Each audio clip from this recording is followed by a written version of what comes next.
Hey guys, it's the WalterFootball.com After the Dark Show for June 2nd, 2024. We're going to be talking some fantasy football strategy regarding hit rates and whatnot. Lots of stuff to throw at you. Lots of interesting data from my co-host. Before we introduce him, please hit like, subscribe, comment below, share this video, visit the link in the description for the merch store. As you can see on the screen, I have a merch store up. We have a lot of new t-shirts. We have a Rogers Butker Make Football Great Again shirt, a money laundering shirt with their colors chosen carefully. People are saying it is Pride Month, but don't forget November is Sloth Month. So get your Sloth t-shirt here. We have Peto Pete over here. And a recommendation from Chris in the chat. Butker was right, aprons. We are now selling aprons. Butker is right. So you can get those. Also, if you want to help support the show, please consider super chat, super stickers. They really help us out a lot because YouTube ads pay absolutely nothing. You guys know this. I think the math was like we need to make 4 shows without super chat, super stickers to afford a McDonald's cheeseburger. So it's pretty bleak here on YouTube with how they pay with their ads. So your guys' contributions have been awesome lately. Slew donated multiple times last week. We had John Sanders with the 211 on Thursday. We had the Genanon, Kevin Kovac, Germ. All you guys have been so awesome. So if you guys want to help keep the show going, it's a great way to do it. One other thing you can do is buy my book on Amazon. It's Jerks of the College Years. If you like Jerks of the Week, I think you'll like Jerks of the College Years. It's practically the same, just stories from my college years, and I spent 6 years at Penn State. So as you can imagine, I ran into weirdos like these, and I wrote about them. So I think you'll like the book if you like Jerks of the Week. So check that out as well. And if you guys have any questions or comments, leave them in the chat. We'll get to them. The super chats get first priority, but you guys know me. I'll answer anything. But without further ado, let's introduce our guest, Ben Wassley of FFDFantasyFootball.com, Fantasy First Down. Ben, it's only been slightly more than a month since I talked to you. It was right before the draft. You were last on the show, but it feels like a lot longer. So how have you been? Yeah, good. Look, I'm excited. I thought I was turning up to talk about Walt takes us through his tabs because he's got 50 million open, but I guess we're going to have to talk about fantasy football instead. And I know more about fantasy football than your tabs, so I think that's going to work fine. Yes, I did promise someone in the chat that I go through all my tabs at one point during the summer. And sadly, this is, well, maybe not sadly, but these tabs, I don't know how many there are. This is just one of 3 windows I have open. I have 2 other windows. One has more tabs than this. One has slightly fewer. So this is the middle. This is the medium of my tab madness. So I'll go over them at some point. Mike says, "Hey, Mike." He says, "Hey, Walt, I got your book today. Can't wait to read it." That's awesome. Glad you got the book. I hope you enjoy it. So yeah, I sent an autographed copy to Mike. If you guys want an autographed copy, just send me an email and we can arrange something. So. All right, without further ado, let's get to Ben's. I plugged the wrong one.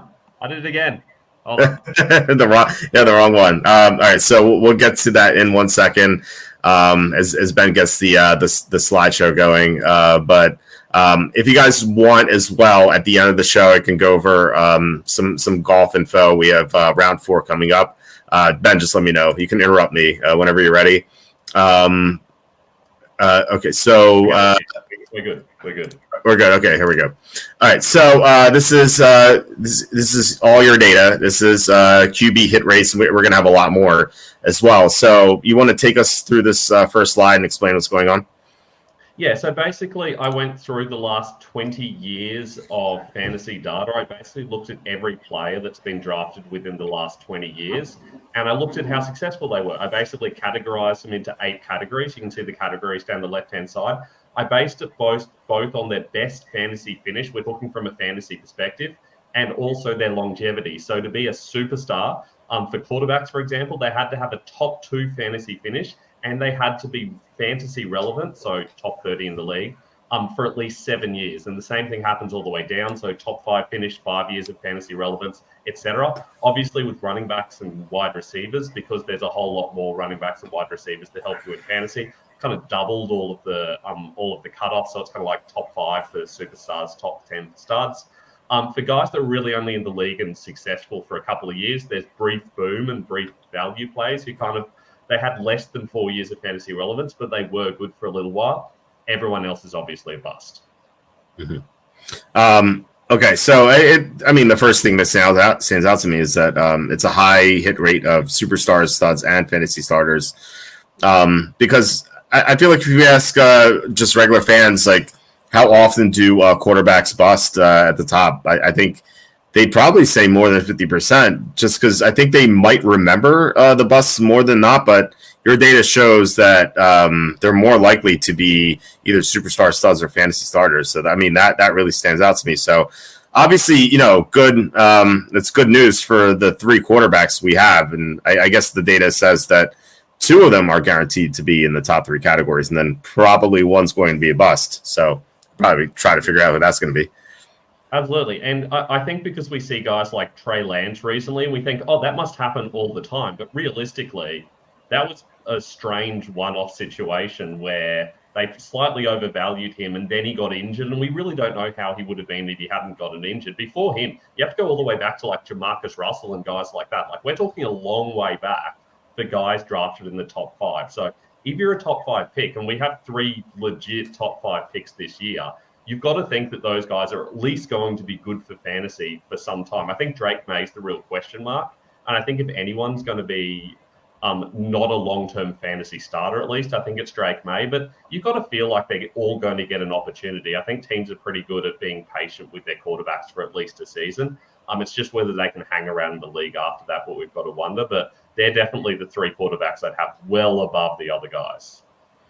I have to ask you. I don't know if you. I'm sure you heard the news about Caleb Williams struggling at OTAs.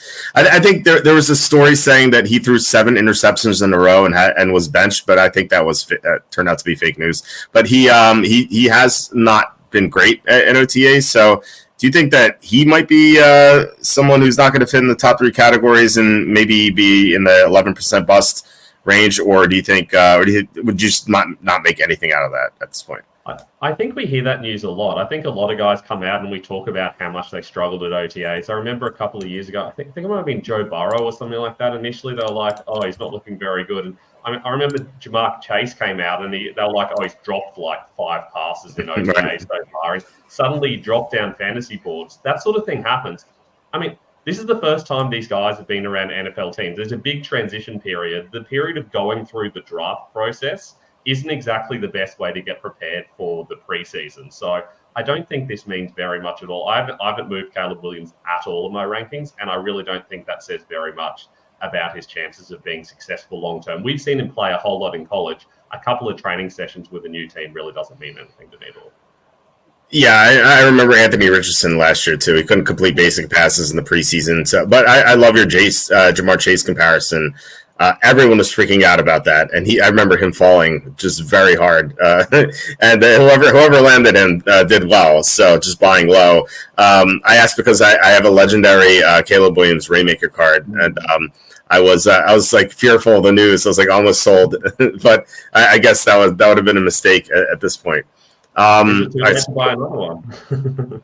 That's a good point. Yeah, maybe you should buy low. Jaden Daniels was cheaper than him before the draft, and now he's more expensive than him. Yeah, I think Jaden Daniels is listed at $2,400, and Caleb Williams is listed at $1,800. The legendary versions of those cards. So, yeah, maybe another one would be smart. It's a lot of money still. Yeah. Jaden Daniels is going to be good in fantasy. We know he's got a good rushing floor. That's really helpful. And I think probably in the short term, that's going to be really helpful for him. But Caleb Williams has such a good setup around him with so much good talent. It'll be really surprising if he doesn't succeed with what they've done to kind of help him out. Yeah, I like both supporting casts. I do think Chicago's better for sure, but I do like Washington. I think people forget that McLaurin's a good receiver. Like, he did nothing last year for the most part, except when Jacoby Brissett came in those 2 games. And Jahan Dotson had a really disappointing year, but he looked good as a rookie. And I think that those 2 guys struggled because Sam Howell just couldn't deliver the ball to them, and the offensive line was dreadful. They still don't have a left tackle, but they have good blocking in the interior. I think they're very close. I had trouble ranking one over the other. I do think there's more. Well, we talk about rainmakers here. I think there's more equity with Williams potentially because the Bears have a better chance of making the playoffs than the Redskins do. So you can use the Cards in the playoffs. So that's just how I was thinking. But like I said, I think it's very close between them. So do you want to go to the mid first round picks? Let's move on.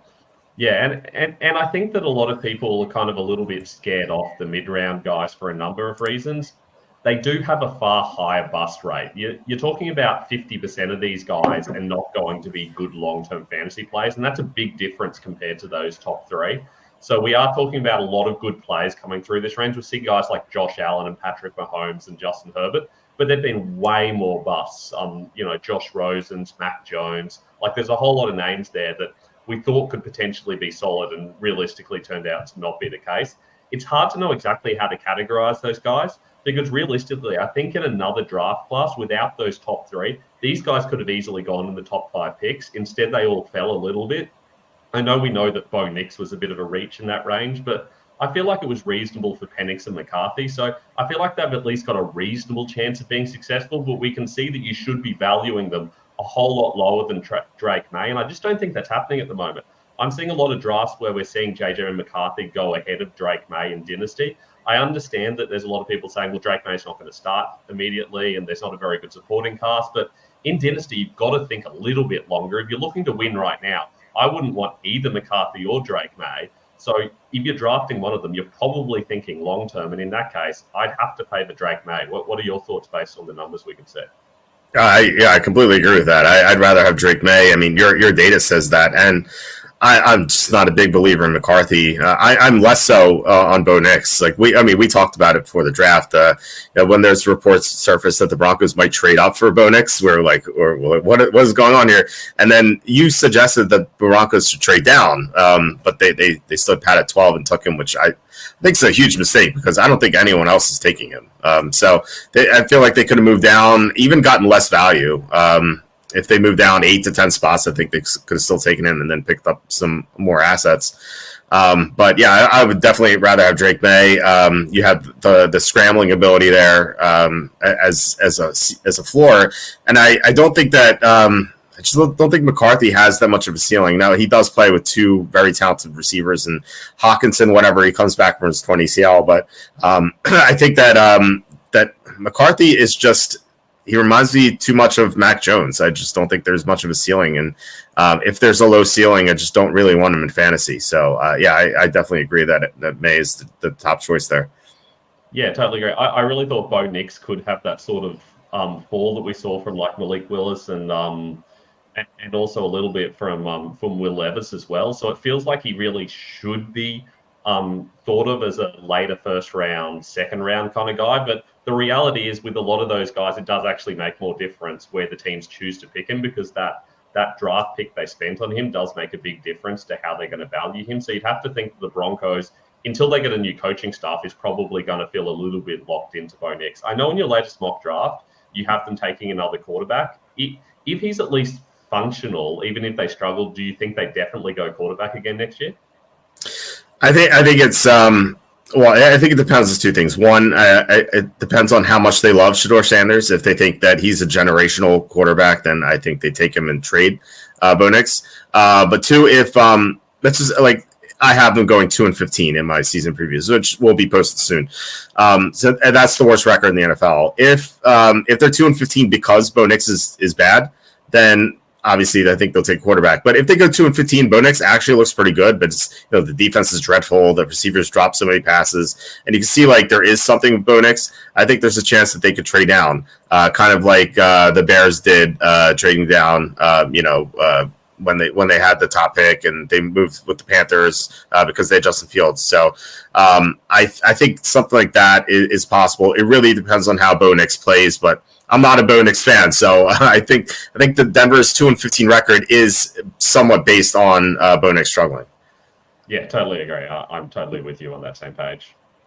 So where does Michael Penix fit in? Because he's obviously not a top 5 draft pick. Would he also be mid first round, even though at number 8? Yeah, so he'd fall into that same mid-first round category. There are quite a few guys in that range who have kind of sat that first year. We know it most famously with Patrick Mahomes, for example, of guys who sat for a year and then came in and turned out to be really good. And there's plenty of other guys who've come in this range who've gone through that same journey. So I could definitely see that happening. I could see a situation where he kind of follows that path. So for me personally, I think it really depends on how your fantasy team is set up and whether you feel the need to win now. If you're rebuilding, I think that Michael Penix is a really good pickup because of these three guys. I feel like long term, he actually has a pretty good path to success. I feel like his team clearly really values him, whereas the Vikings didn't feel the need to go up and get McCarthy, and Denver kind of just took Nix because they had to, because no one would trade down with them. I feel like the Falcons really like Penix, and we've heard how much they like Penix. I feel like that means that in the long term, he could turn out to be the most successful of those three guys. I have to ask you. We talked about the draft pretty heavily beforehand. Like, what did you think of that pick? How would you grade the Penix pick?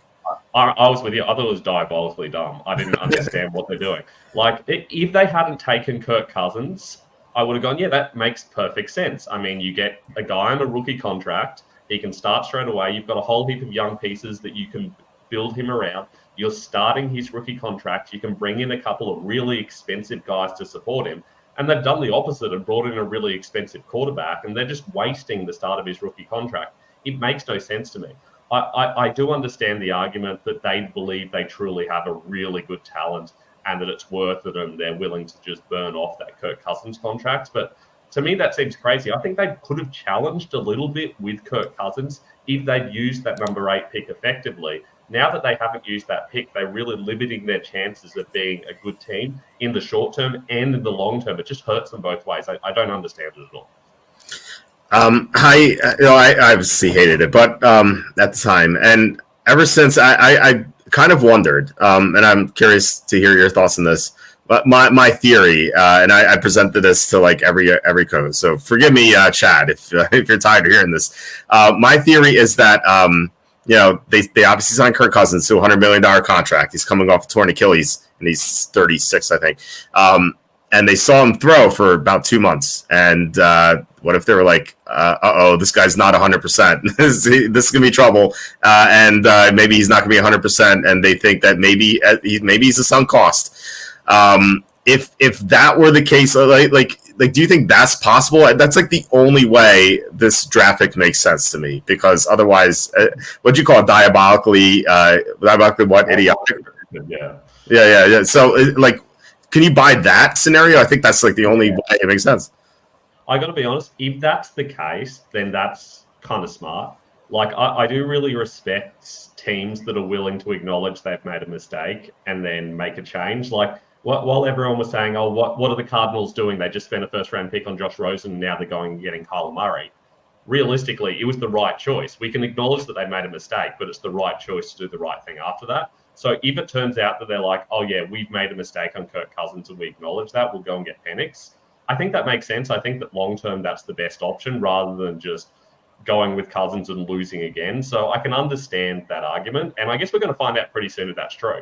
We'll probably know once training camp starts whether Cousins is realistically actually given the chance to be the number one guy, or whether they just go, no, you're done. You're backing up Penix. That would be surprising to me. But if it's true, you're going to look like a genius, firstly.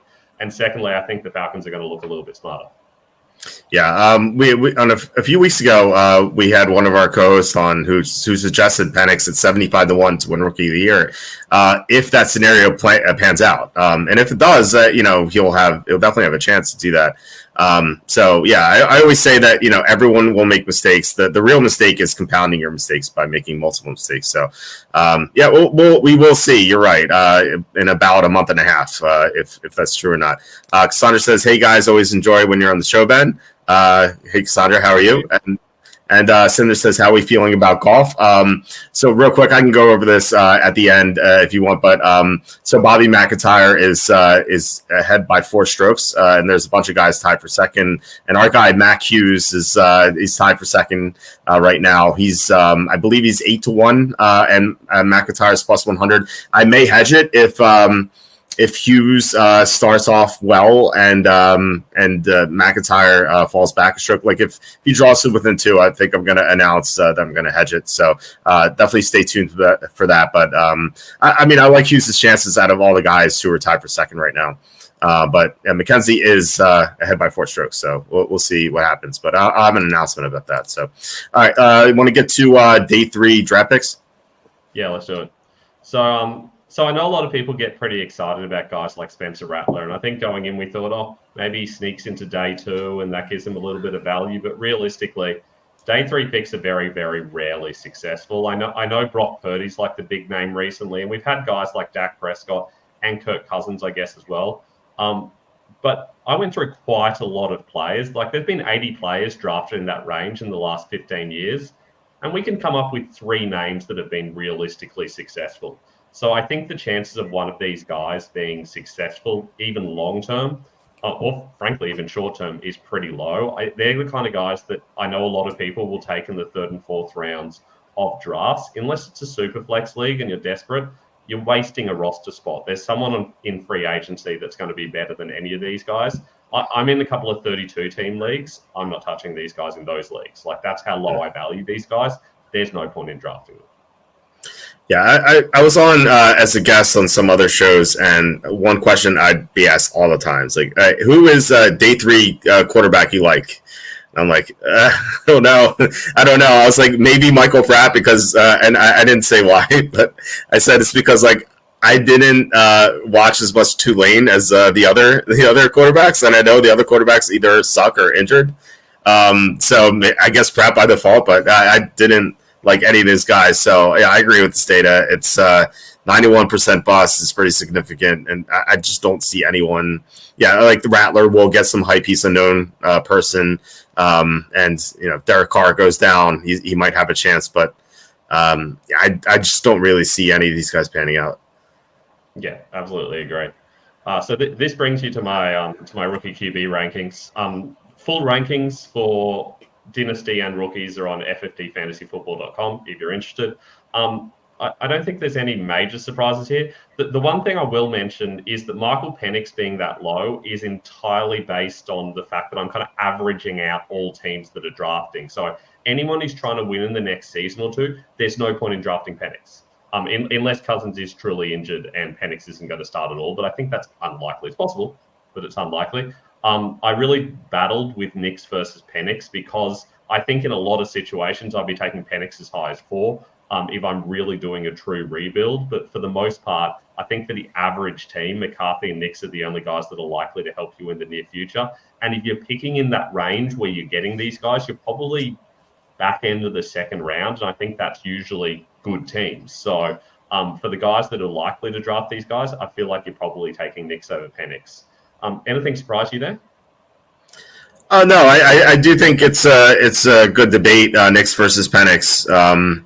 Assuming that Cousins is going to play, I think I would go with Penix just because I don't believe in Nix at all. But I do understand that like Nix is likely to start. Although I've heard some people thinking that Zach Wilson is going to start week 1. But we'll see. But yeah, if Nix starts week 1, I could definitely get the argument there. So I don't disagree with anything here. Jordan Travis, obviously, if he was healthier, I think I'd put him ahead of Rattler, but he's not healthy. So this makes sense to me. And I told you I was really debating Williams versus Daniels. I went back and forth so many times. I couldn't decide. I think you're probably right, just because Chicago's supporting cast is better than Washington's. But you can't really ignore Daniels' scrambling ability. That's gonna be really appealing. Yeah, in my full dynasty rankings, I have them QB6 and QB7 overall. Which is a long way away from consensus. I think consensus is that Williams is around that 5, 6, 7 region, but Daniels is quite a bit lower. I think they are really close, and I think they're legitimately close because of Daniels' rushing floor. I don't believe that Williams is likely to be a bust. I think that's very unlikely, but I do think that Daniels could be really good for fantasy because he's got that kind of Lamar Jackson style upside where even if he's not the greatest passer, his legs will at least make him a success for the next 5 years or so, and I think that could be really helpful. Yeah, I don't understand why people would have them that far apart. Like I said, I had a lot of trouble differentiating them So yeah, I like these rankings. Makes a lot of sense to me. Awesome. Let's talk about running backs. So, Okay. so obviously the top running back in the class is Jonathan Brooks, and he was drafted relatively far ahead of the other guys, and that makes a really big difference. While the bust rate is similar between the second and third round, the chances of having legit superstar running backs in this range is a lot higher. And I didn't even include the whole second round. I only included picks 40 to 65 to 64. So I cut off that front end of the second round because I feel like that's a little bit separate from the rest of the second round guys. And yet there's still this massive difference here. You're significantly more likely to be really good, and you're still likely to also be a solid player as well. Because we've seen guys like Jonathan Taylor, Dalvin Cook, Joe Mixon, other guys that have fallen a little bit for different reasons and ended up being really successful. So the chances of getting a guy here compared to the third round is really different. And for that reason, I have Jonathan Brooks way ahead of everyone else. It does help that he's going into a clear starting role, but I also think that he's not only more talented, but that draft capital makes a big difference as to the success rate of running backs and also how teams expect to use them moving forward. I think this is fascinating because I'm looking at, I added up the superstar studs and fantasy starters for the second round, and we get 32%. If you look at the third round, we get 41% for superstars, studs, and fantasy stars. So, yeah, it looks like second round is more boom or bust. You might get an absolute stud, but if you don't, you look at the bust rate, 38% compared to 33%. And then third round, you're more safer, but the ceiling isn't as high, which I think is very interesting. Do you have any idea like why that could be? Yeah, I really had to think about that, and I couldn't quite work it out. I wondered if this is the kind of range where you've got teams that, like later second round, they're good teams. They're teams that have that have had success in the last year, and bringing in a running back into that situation isn't necessarily a need for them. It's just like a luxury pick, and I think often luxury picks get a little bit wasted. I'm not sure if that really plays, but it kind of makes sense to me. I also think potentially in the third round you get more guys who are kind of role players, so they're either a early down back or a receiving back, and that's okay for fantasy. You can still be a good fantasy starter, but you're unlikely to be an absolute superstar if you're not playing every single down. Yeah, that makes sense. It kind of strikes me that teams will draft these role players in the third round, and then given the nature of the position, the starter ahead of them will go down, and then these guys will jump into the starting role, and sometimes they'll be good. So yeah, I guess that makes sense. It makes sense to me. But yeah, we do have Brooks in the second round. I mean, it's unfortunate that he's coming off a torn ACL. I just don't like to touch running backs coming off torn ACLs.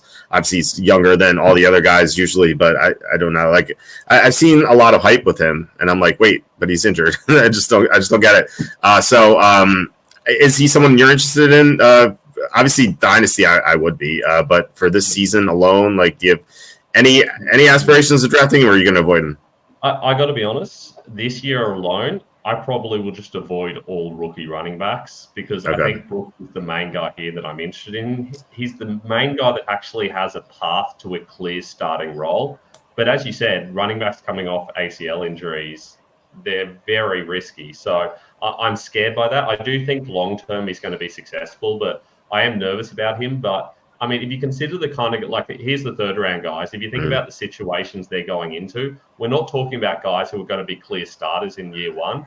And even if you look at the guys who've been successful in this situation, a lot of them have been those role players, or they've needed an injury ahead of them to have success. We think about guys like Kareem Hunt. I mean, he needed that injury to happen for him to even see the field. Alvin Kamara was obviously sharing early on before he eventually took over the lead role. Brian Robinson's like an early down player. David Montgomery's an early down player. Rashad White, again, kind of doesn't have that every down skill set, but they're kind of using him that way, even though he wasn't used that way in college. He was more of a used in a committee. So you see a lot more committee backs here, and that's exactly what we're seeing out of the guys who were drafted, and that scares me off them big time, especially because in the first year, a lot of these guys have tended to struggle a little bit fantasy-wise. Yeah, I think that that makes a lot of sense. I mean, all these guys were drafted as backups. Trey Benson needs Connor to get hurt. Blake Corum needs Kyron Williams to get hurt. Marshawn Lloyd needs Josh Jacobs to get hurt. Like, But if any of those starters go down, and again, like running back is so volatile with these injuries, then I feel like one of these guys is going to be either a superstar or a stud, and we see that's about 20%. So yeah, I think the math adds up to. So we had what three third running backs. Like I think that it feels like what would the math be? Yeah, it's about 50-50 that they would be either a superstar or stud, that one of the three would become that. So that's very interesting. Who would? Well, I guess we'll get to your rankings soon, but who would you, out of these three guys, who would you trust? This year and also Dynasty. I have Trey Benson high because I do feel like they drafted him as the guy they feel like taking over from James Conner. I don't think they drafted Blake Corum to take over from Kyren Williams. I think they kind of drafted him to play next to him. And that kind of scares me off him a little bit. Marshall Lloyd, I've got a little bit further back because I just don't really understand what's going on there. I don't understand why you'd bring in Josh Jacobs and then also draft a guy, and you've still got AJ Dillon there. It feels very messy to me, and that scares me off. I don't like messy situations like that if I'm going to be using a lot of draft capital on that player. I think there's upside there, but only if you can get him pretty late on. Otherwise, there's just too much risk for me. Yeah, it makes sense. So we can go to round 4. It looks like obviously the number dips pretty steeply. It's pretty much half of superstar, half of stud, more than half of fantasy starter, and bust rate doubles. Only one round, so it looks like when teams draft, they want a running back, they'll take one in second or third round, and then fourth round. So they kind of take a shot here and usually fail. So, want to talk us through this? Yeah, look, it's that sort of weird situation where the round really makes a big difference here, and when you drop into the fourth round, you're talking about your bust rate going up massively, and we kind of see that when we look at the kind of players that fall into this range. We're talking about there's a lot of those situations where teams will take a guy where you're a bit surprised that they took him this early on, and they might see them as a little bit of a special teams asset or a guy that they're only going to use on one down or certain situational players. So you kind of get a real range in the type of players you get drafted here. You can still occasionally get some really good players pop up, but we're talking about a couple of notable names among 50 players. So the chance of that happening is low. And that's actually scared me off a couple of guys. I really like Ray Davis. I thought that he had a good chance of at least being a functional back. I don't really trust James Cook. And I feel like they could use Davis potentially on the kind of the early down work and use Cook as more of between the 20s kind of speed guy. And then they can also, they can possibly use Davis as a receiving back. I don't know how you see that backfield panning out. So I put Ray Davis at the very bottom of my sleepers list. It's 10 guys. I put him at number 10 just because if James Cook goes down, I think he's going to have a lot of potential in that offense to not only score touchdowns, and I think he could have that role anyway, but he can also catch some passes too. So I think there's a path to him being a good player. Maybe he turns into a fantasy starter. 7.8% or something like that. But I don't think he's going to be great, but I think there's a chance that he pans out. Jalen Wright, someone else, I think he's talented, and I thought that maybe he'd go in the third round. He went to the fourth, but Miami traded a third rounder for him, so it's almost like they spent a third rounder on him. The problem is you have two guys ahead of him, Raheem Mostert and Devon Achane, just they're kind of like cemented into their roles, so which made it puzzling as to why they traded such a high asset to get him. But given that they did that, I kind of have to believe that he's going to have some upside here. But yeah, I think out of all these guys, I think Ray Davis is the guy I want. As I said, he's in my sleepers list, but I don't know how long he's going to stay there. I just have to kind of monitor the situation. What do you think about these guys as a whole? I agree. I actually had Ray Davis pretty high kind of coming into doing this, and I've dropped kind of all of these guys relative to the top guys a lot. I had Marshall Lloyd quite a bit further back. I was scared about the situation. I just wasn't sure about how that was going to go, and I've moved him up a lot, and we'll see that in my rankings in a second because of this. But I thought that Bucky Irving had potential to do something there. I feel like there's at least a role for him because I don't think they're happy with what they're getting at the moment. Whereas I think that Ray Davis is someone that can step into, I think it was Latavius Murray doing a lot of that work last season. That's clearly not going to happen here. So Ray Davis can kind of take over. Whereas I feel like someone like like the Dolphins situation. Clearly, they just want at least 3 good running backs, and they're just going to all get them all to play, I don't know, 12 to 15 touches each game, and that's just their plan, and that's just what they're going to do. That's not ideal for fantasy. I know they're very effective when they get touches, but it's unusual for them to give guys a whole heap of touches. I think they don't want to do what happened with Mostert, where he was actually getting a lot of touches and then getting hurt. He's getting older. I feel like they kind of want a big committee situation. Yeah, I mean, it tracks with what they've done in the past. But again, I just like, why trade a 3rd round pick for him? It didn't really make much sense to me. We can go to the 5th round now, and superstar rate is higher here. I just wonder if I feel like that would even out over a larger sample size. It would probably be the same as the 4th round. I can't imagine like 4th, 5th round is like that drastically different. Obviously, 5th rounds could be slightly worse, but do you want to talk about this round here? Yeah, look, I think the superstar rate's simply because there's 2 players in each, and I just couldn't find as many players that were drafted in the 5th round compared to the 4th round. For whatever reason, more running backs get drafted in the 4th round compared to the 5th round by a significant margin over the last 15 years. Obviously, there haven't been many superstars out of this. It's literally just Kyren Williams and Aaron Jones. But there have been some functional players pop up. Far less, though. And certainly a lot more spread of players. And if you look at the guys who were actually drafted in this range this year, it just looks like there's a drop-off. If you think about the best guy in this range, probably Audric Esteen. And it's hard to feel good about him compared to the guys drafted in the 4th round. They just look like a worse crop of players. And we also know that this year's draft class in general was a lot weaker, and that really shows up into the later rounds. So these guys who are technically 5th round players in this draft, I mean, potentially they would be 6th or 7th round players in another draft class if it wasn't for all those guys who had either stayed at college because of a number of issues to do with extra years and financial stuff and everything else. I think that makes a big difference here as well. Mm-hmm. Yeah, I'm thinking of it, like the Denver backfield is so there's so many players there, and I saw a report. I don't know how legitimate it was, but it said like Javonte Williams is going to lose touches because Sean Payton wants to use 5 running backs, and I'm like, you're really going to bring 5 running backs on your active roster every week? It just it's a pretty rough situation. Plus, I don't expect Denver to be very good. They lost their starting center.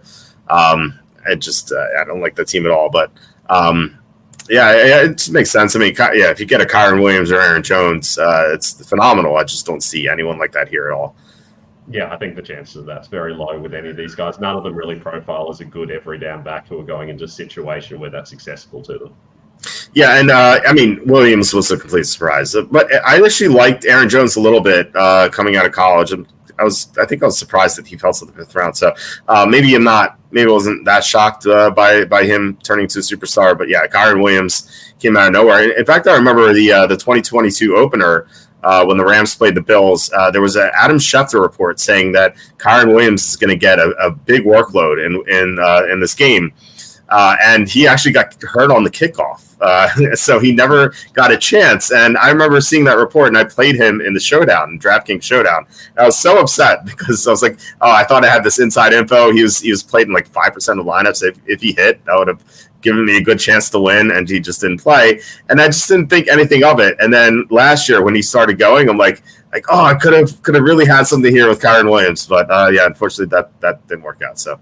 And exactly the same thing happened with Kenneth Gainwell just last season. He was meant to be the starter at the start of the season, and he got injured, and all of a sudden DeAndre Swift looked really good, and there was no looking back after that. So it does kind of happen occasionally with these sort of guys.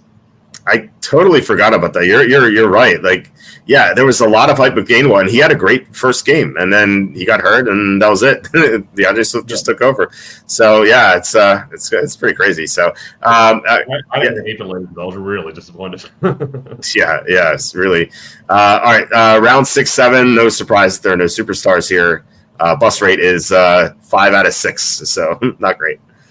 Yeah, it's not great. I mean, I know we all get excited by guys like Isaiah Pacheco, but that's not happening. Like, everyone's talking about Kamani Vidal, but I think that's a little bit.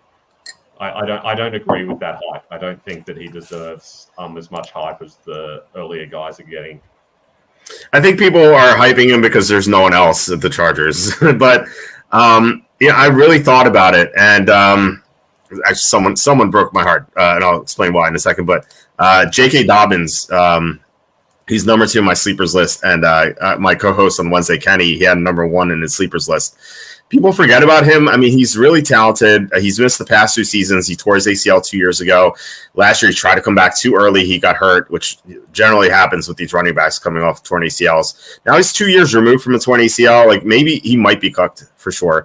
But I think he has a good path to success with the Chargers. The Chargers improved their offensive line with Joe Alt. They're playing in Roman's system, so he has familiarity there. And there's really no one else that's Gus Edwards or Vidal. Like, I feel like J.K. Dobbins could have a great year. And I say that it broke my heart because I saw again with Rainmakers, I saw a J.K. Dobbins Rainmaker on sale, and I was like, okay, I'm gonna buy this. And I for some reason I forgot. And I went back the next day and it was gone. So someone, either they were listening to the show and just happened to buy it then, or they just had the same idea I did. But yeah, unfortunate there. But I do like Dobbins, so that might crush the Vidal hype. But yeah, like I said, I think people are just hyping him up because there's no one else there. Look, if you're out there and you bought that Rainmaker card, you better be making a darn good donation on a super chat today. Because seriously, you have broken this man's heart. Seriously, thank you for saying that. Yeah, please donate. It's a couple of bucks. Yeah. Look, I agree with you. I don't think it makes any sense. J.K. Dobbins is someone I like. He's my favorite out of those guys. Having said that, I think you kind of also have to follow the money a little bit. They have given Gus Edwards a lot more money. I think probably Gus Edwards, at least week 1, is probably the guy who will get the most touches. But I think over the course of the season, Dobbins' talents will kind of sort itself out. I don't think there's a very good chance that Vidal ends up being the guy over both of those 2 guys. The Chargers have a habit of taking day 3 running backs. We're talking like Joshua Kelly, Isaiah Spiller, and they just do nothing. And they've been doing it for years. I don't see it happening. Yeah, someone needs to tell these teams to stop drafting these running backs here. We got undrafted here, and we have 2 superstar undrafted players. Yeah, look, undrafted players can be really good for running backs. You're probably more likely to have success as an undrafted running back than any other position, simply because of the nature of the position, the fact that you get an injury or 2 ahead of you, and at least there's a path there. And there's actually not that much of a talent gap between the top guys and the undrafted guys compared to a lot of other positions. So it is certainly an area where undrafted guys can have success, but there's hundreds of undrafted players going around the league every season. There's a lot of running backs every season. There'll be, I don't know, 2 dozen running backs on rosters that were undrafted free agents. There's no point drafting any of them in fantasy. Your chances of selecting the correct one is so low that there's just no point. I don't see it happening. I remember before the draft, I talked to you about Cody Schrader. I was like, Schrader. And I was like, I love this guy. How's he going to go? And you're like, it's not happening. It's not happening for him. But I had to put his picture up there out of my love for him. Nice. Cassandra's saying, I don't think anyone here would snipe a card from you. I agree. The regular chatters would not. I totally agree. But, you could have a rogue person watching this. And remember on Thursday, yeah, exactly. On Thursday, we had a troll come on, and he said like 3 things about me, and like none of them were true. Maybe he's the one who sniped the card. I don't think he's going to contribute, unfortunately. I do like the question mark there for total players. It's so many of them. I feel like it would be a long task to count all of them up. Okay, so do you have rankings for your running backs? There we go. I'm not very settled on these. I don't feel good about having Ray Davis at 4 because there does feel like there's a gap there, but I also like him more than Marshawn Lloyd. I think realistically, if I went into a draft, I'd probably take Davis over Lloyd, but that's because I don't particularly like Lloyd either. I think that Ray Davis, because he's a 4th round player, the chance of it happening is low, but there's a path there, and we know there's a path there. And I feel like if I had him on my roster, I'd at least feel, well, if Jane Cook gets injured, I've got a superstar in my hand. I've got someone who's going to get every touch in a really good offense. And I like that possibility. But I think there's a good chance that Marshawn Lloyd ends up having more fantasy points in the next couple of years, simply because he's going to get used a little bit more. I just think the path to actual superstar success, something that's going to help me win my fantasy league, is a lot lower for Lloyd than it is for Davis. Yeah, I agree. I think Lloyd's more talented, but he has to pass Josh Jacobs, which is going to be very difficult. Josh Jacobs has generally been able to stay healthy. I know he missed the last couple of games last year, but for the most part, he's been able to stay on the field. I remember there's one year, this was back when Mike Mayock was still the GM. Josh Jacobs was really trying to play through injury, and I remember him just missing that one game, and he was really upset. So he's someone who just wants to be on the field all the time. Lloyd's just in a much tougher situation where Ray Davis only has to pass James Cook, and James Cook he's a good receiver out of the backfield, but he's not the best runner. So if Ray Davis impresses, he could make a case to eat into Cook's carries right away. So I agree with having Davis over Lloyd. The top three, it makes sense to me too. Brooks, Benson, Corum. I think that's how I'd order them. I really like Benson, but the problem is Brooks just has an easy path to getting carries, whereas Benson has to wait for James Conner to phase out, which could happen sooner rather than later. Conner has gotten a lot of injuries over the years, and everything else makes sense to me. Braylon Allen is interesting only because Breece Hall is not too far away from a torn ACL. I love Breece Hall, but maybe he's going to be injury prone. Who knows? So I think you can make the case to have him over Garendo because the Niners have so many running backs. But then again, it feels like the Niners tend to draft good running backs. So if he gets a shot, he could be good. So yeah, I mean, you can go either way with that. So yeah, I definitely agree with these top 10 running backs. Yeah, I felt like with the Garendo situation, there's a chance that he hangs around for a year or two, and then McCaffrey moves on. I think McCaffrey's 27 now, so he's not that far away from hitting the cliff. And you kind of want to be the next guy in line in that offense. We've seen a lot of low drafted players with the 49ers have success. And we've seen a lot of low-drafted running backs with the 49ers totally bust as well. Guys like Ty Davis-Price and people like that. It happens. It can go either way with them, but there's at least a chance. And I agree, there is a chance that Braylon Allen could be productive, but I don't know if he's going to be an every down back even if Breece Hall is injured. It's kind of hard to know where the ceiling is there. Whereas I feel like there might be a little bit more ceiling with the guys ahead of him. Yeah. Because Saunders says, hold on, I lost the window. He says that is one ugly list. Certainly not Bijan or Jahmyr Gibbs this year. Huh? a little bit different. Yeah, my policy is just don't draft a running back in rookie drafts. It gets even uglier down there. Oof. The one guy I wanted to ask you about, what's your thoughts on Tyrone Tracy? I like Tracy a little bit. I thought he should have gone a little earlier, a round earlier. And I think there's a chance that he could get some carries. I mean, Devin Singletary's not the most proven back. He was terrific last year for Houston, but I think the Texans had pretty good blocking, and the Giants really don't. I do like the Illuminor signing that they made. So they have him next to Andrew Thomas. So the left side of their line's should be good, but from center to right tackle is probably the worst in the NFL.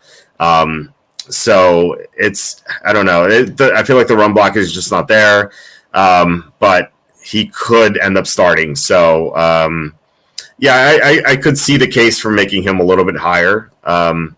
So yeah, it makes 11, 9 to 11. I think makes the most sense for Tracy.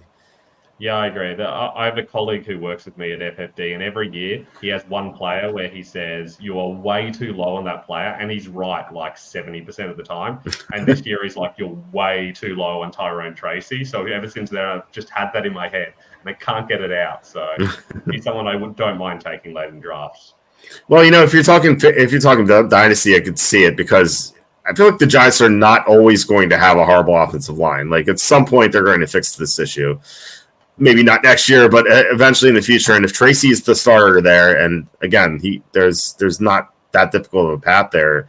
I can see the case for him being too low here. Like I said, 9 to 11 is where I would have put him. But if he ends up being 6 or 7, it wouldn't surprise me. Yeah, I think that makes sense.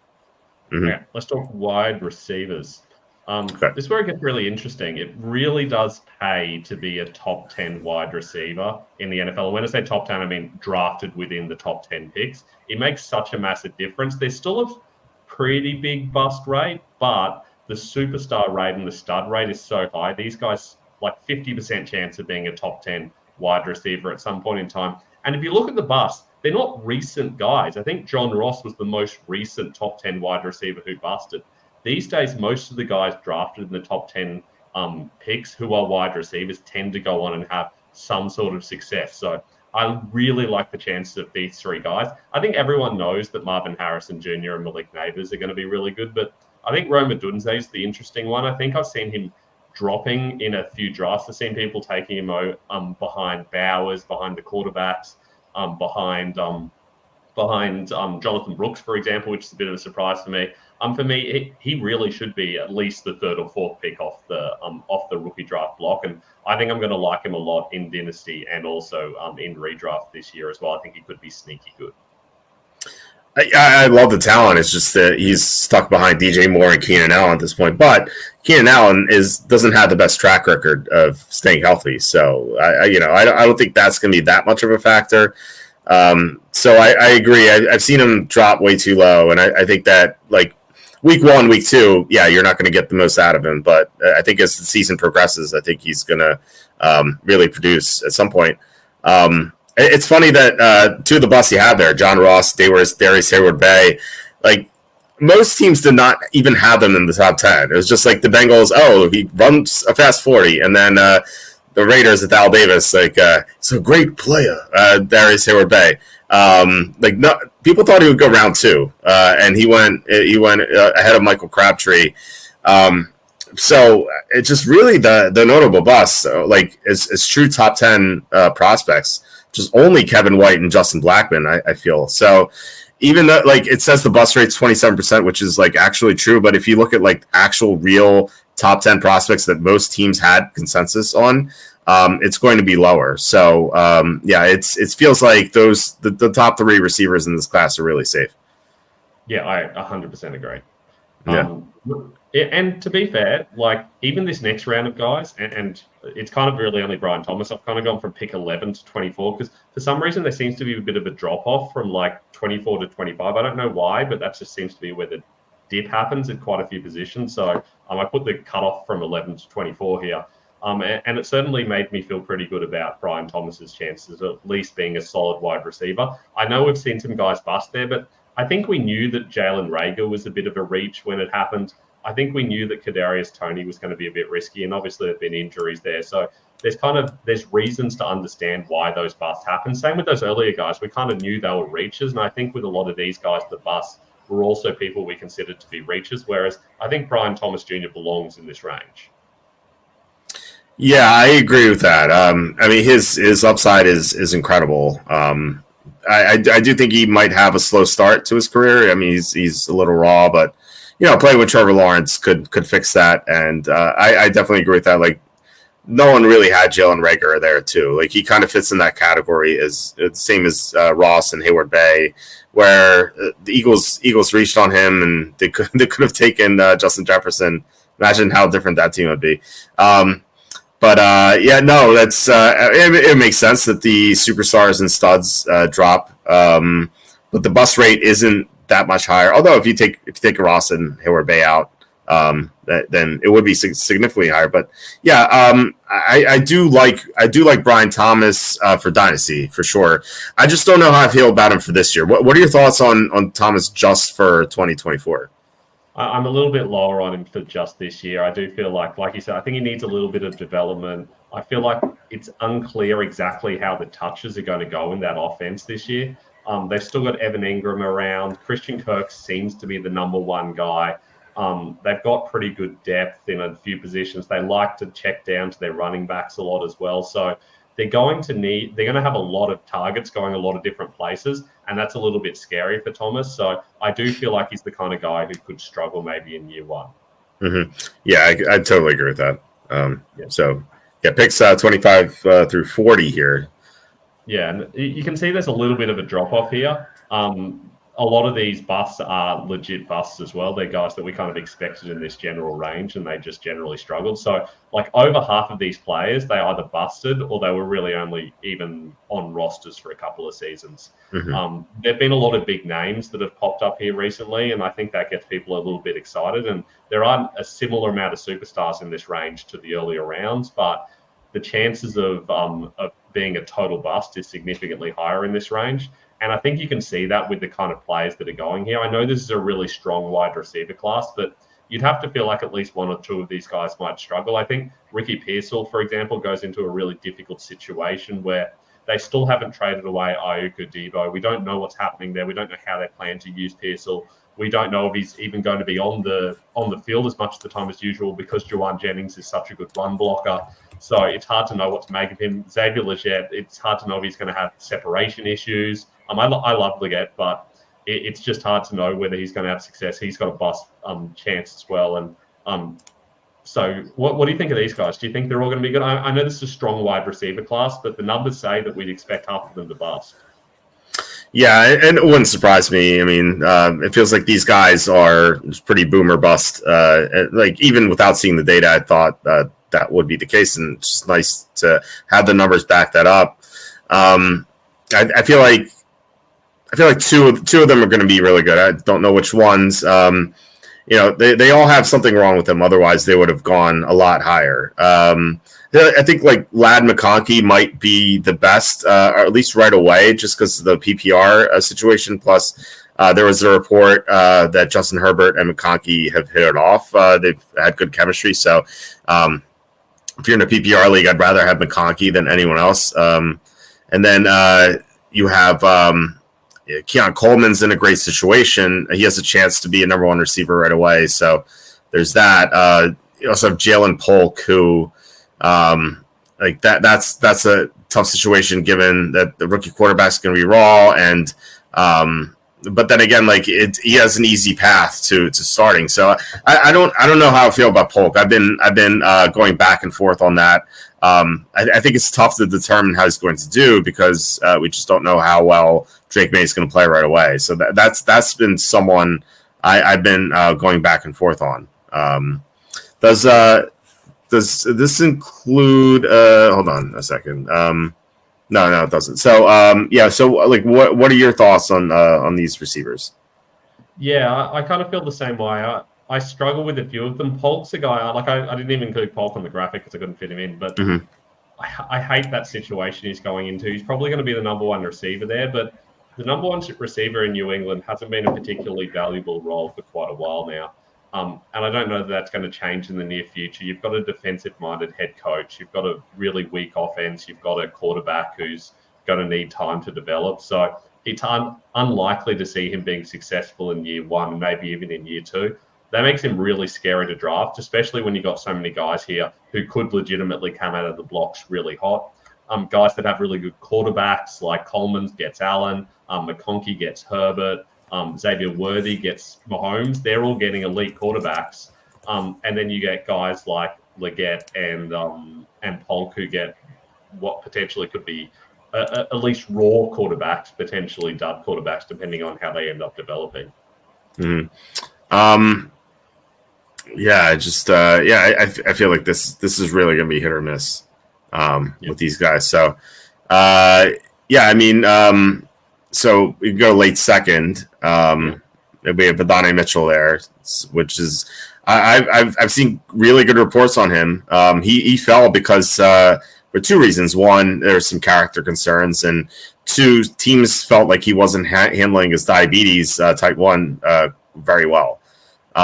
Which Charlie Campbell reported. So, I feel like if he can get over that stuff, he has just as much potential as the other guys that we just talked about. So, I feel like he almost belongs in the picks 25 through 40 list. Whereas, even though he went late second. Yeah, absolutely. I mean, we were talking about him as a potential first round pick for the majority of the draft process. It was really only in that last 2 or 3 weeks that he really fell out of the first round of most people's mock drafts, and Worthy kind of took over that slot.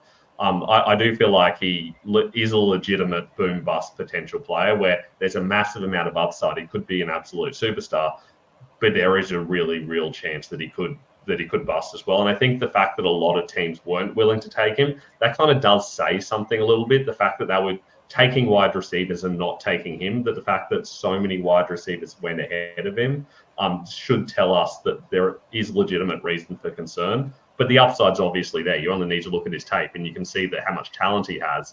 He's just got to actually produce it. And I feel like that makes him a very risky pick.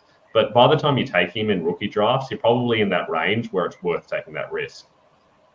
Yeah, it says 31% to be good starter or better. And I think he's definitely going to be in that 31%. Well, maybe I shouldn't say definitely, but I think there's a decent chance he's going to be in that 31%. Just because, like I said, his talent level lines up with the picks 25 through 40. Which is 35% good or better as opposed to 31%, but less of a bust rate there, 8% higher bust rate when you get to late second round, which is interesting, but it does make sense. Yeah, absolutely. And we've seen talented players get taken in this round and just drop for a number of reasons. And I do hope Mitchell's pretty good. I've already got a couple of shares of him. I do like the chances of it happening. Yeah, see, look, the superstars like A.J. Brown. I remember A.J. Brown went that late, and I was very confused about why he lasted that long. But yeah, I mean, those are three phenomenal names. And Mitchell's great talent. Like, he could be on that list too one day. Yeah, exactly. A lot of those guys who are good, we kind of thought they'd fallen for whatever reason, and I think that the same thing will happen with Mitchell. So I hope he's successful. I think it'll be good. Yeah. Okay, let's go third round. A lot of players in this kind of third round range, and a lot of different reasons why they fell. I think there's a big gap between those top three and the last two guys that were taken because the third round's kind of like a big range. But realistically, there is a really high bust rate here. We have seen a lot of players become very successful out of this range, but we've seen a lot of guys bust. If you think about the guys drafted in the third range recently, they're guys that we don't even think about now. No one's talking about Bayless Jones or David Bell or De'Ami Brown. They're rarely on the field. They're mostly special teams guys these days. I do feel like with these top three guys, at least, I think with Burton, we know that he fell not because of talent, but because of character. And I feel like that at least gives him a lot of upside, even though it obviously gives him a pretty low floor as well. I think that Roman Wilson goes into that really good situation in Pittsburgh where we know how well they can develop players. We know that they've had success with day two guys. So even though the success rate of this range isn't very high, I do think we need to take the numbers with a grain of salt, given we know this is a really strong wide receiver class and a lot of these guys could have gone a little bit earlier if they hadn't been drafted in this year. I'm pretty encouraged to see these numbers. Well, not for these guys, but just from my own analysis. Almost a 2/3 bust rate on them, and then good starters to superstars. You have about almost 23%, which makes a lot of sense. And like the only guy I really like in the third round, you mentioned him, Roman Wilson, just because the Steelers have drafted so many good day two receivers over the years. I can't even remember the last time they drafted a bust at day two as a receiver. So that projects well for him. Plus, there's a huge opening at number 2 receiver, Carson Pickens. So he could definitely take that. Everyone else just have big questions on. Malachi Corley might be able to do something because the Jets don't really have much of a receiver outside of Garrett Wilson. They have Michael Williams, but he's not ready to play yet, and he may not be this year. So he has a chance. Plus, anyone with Aaron Rodgers could do well. We've seen him. We've seen him do wonders with Alan Lazard, for example, and Marquez Valdes-Scantling, and those guys have not played well elsewhere. So I could see maybe Corley doing well. Like those are the only 2 guys I like here in the third round. Yeah, I'm inclined to agree with those 2 guys. You're not sold on Jermaine Burton. You think that probably the character issue is going to be too much? Yeah, I think. Well, it's tough right now. It's a tough situation with Chase and Higgins. Doesn't sound like Higgins is going anywhere. So if Higgins is traded, maybe like playing with Joe Burrow, it's kind of like playing with Aaron Rodgers. Like he can turn anyone into a pretty good player. But then again, you have to remember they have Andre Yashavis, who played well last year. I think they might have something with him. So to those like thinking that, hey, if Higgins is traded, Burton's going to have a great chance. I'm not quite sure if that's the case. I think he'd be behind Chevis to start his career, but who knows? I mean, maybe he can turn into something. I was lukewarm on Burton heading into the draft. What third round? I thought the pick was decent where they got him, but it wasn't like head over heels over it. So, I think he could pan out for sure. He could also. I think there's a slightly higher chance that he busts though. Mike, I agree. I think the bust potential's high. Yeah, Mike says don't take Coleman early. He's very young and he has too many vets ahead of him on the depth chart.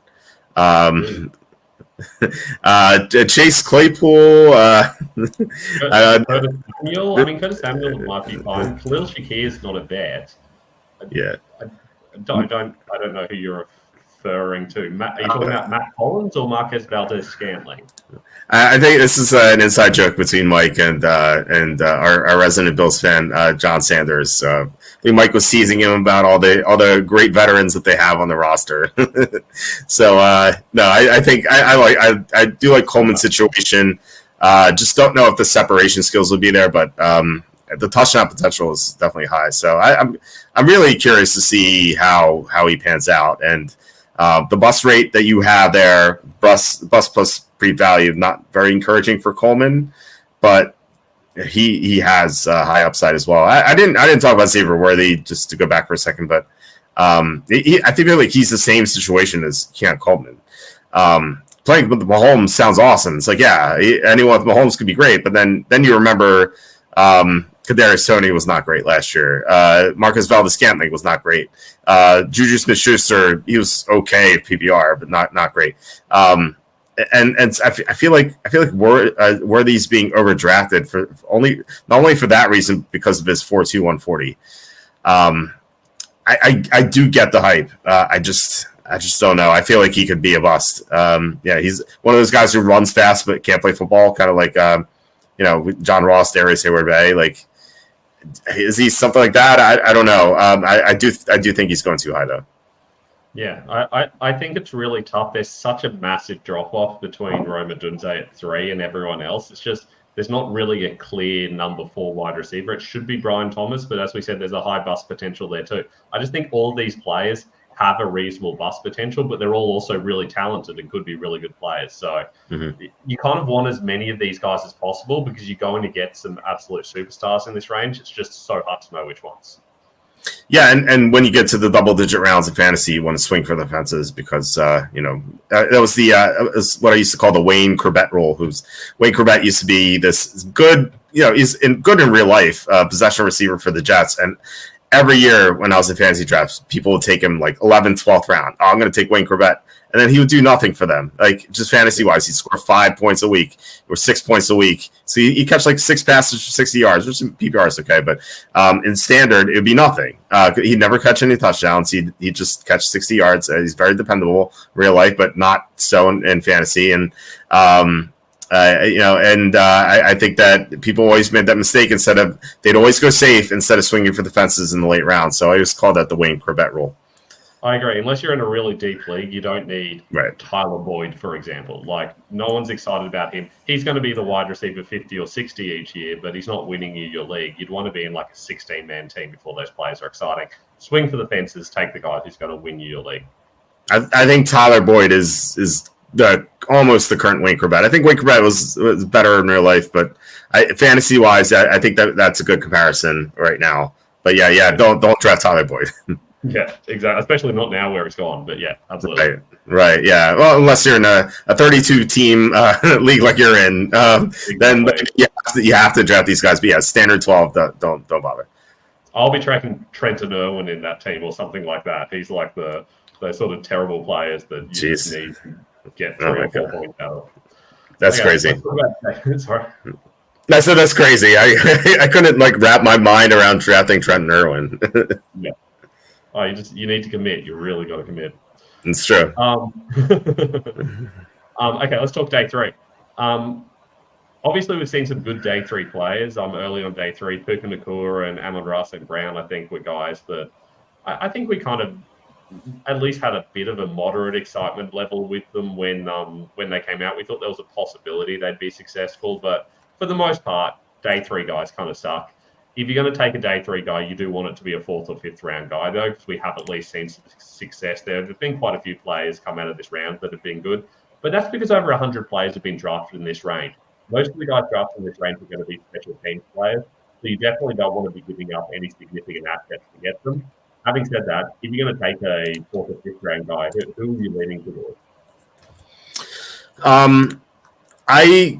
If you trust his own evaluation, I think Javon Baker, and I'm sort of kidding here, but Javon Baker, I don't know if you heard this, but Javon Baker said he was the best receiver in this class. Ahead of Harrison, ahead of Neighbors, ahead of Dunze, the best receiver in this class, Javon Baker. No, I mean, if he didn't play for the Patriots, maybe I'd buy into his own hype. Devontae Walker, I guess, by default, because the Ravens don't have much at receiver outside of Zay Flowers. Odell Beckham's gone. I'm not a big Rashad Bateman guy. Walker could end up being the number 2 receiver there. He's really the only guy in the round 4 to 5 range I was looking at outside of Baker. The problem is that I just don't like Bo Nix. If he went to a better team, I would like Franklin, because I thought Franklin would go in the 2nd round or maybe 3rd round. But yeah, he fell. I think his talent level is definitely better than 4th round. And maybe I should point out I'm only talking about 2024. Dynasty wise, I think Franklin. I would definitely have interest in Franklin. You're right about him, but. This year with Bo Nix, just have no interest. I like Marvin Mims more than Franklin. I think Marvin Mims has some explosive ability. I think he's going to be one of those guys that kind of like Rashid Shaheed, where like he's going to have like 3 or 4 amazing games this year, and then like he's going to have like 5 or 6 games where he has like 1 fantasy point. Now if you're playing best ball, I think he's someone you'd want. But usually like not too crazy about those guys, but I do think that Mims is going to have more of an opportunity over Franklin.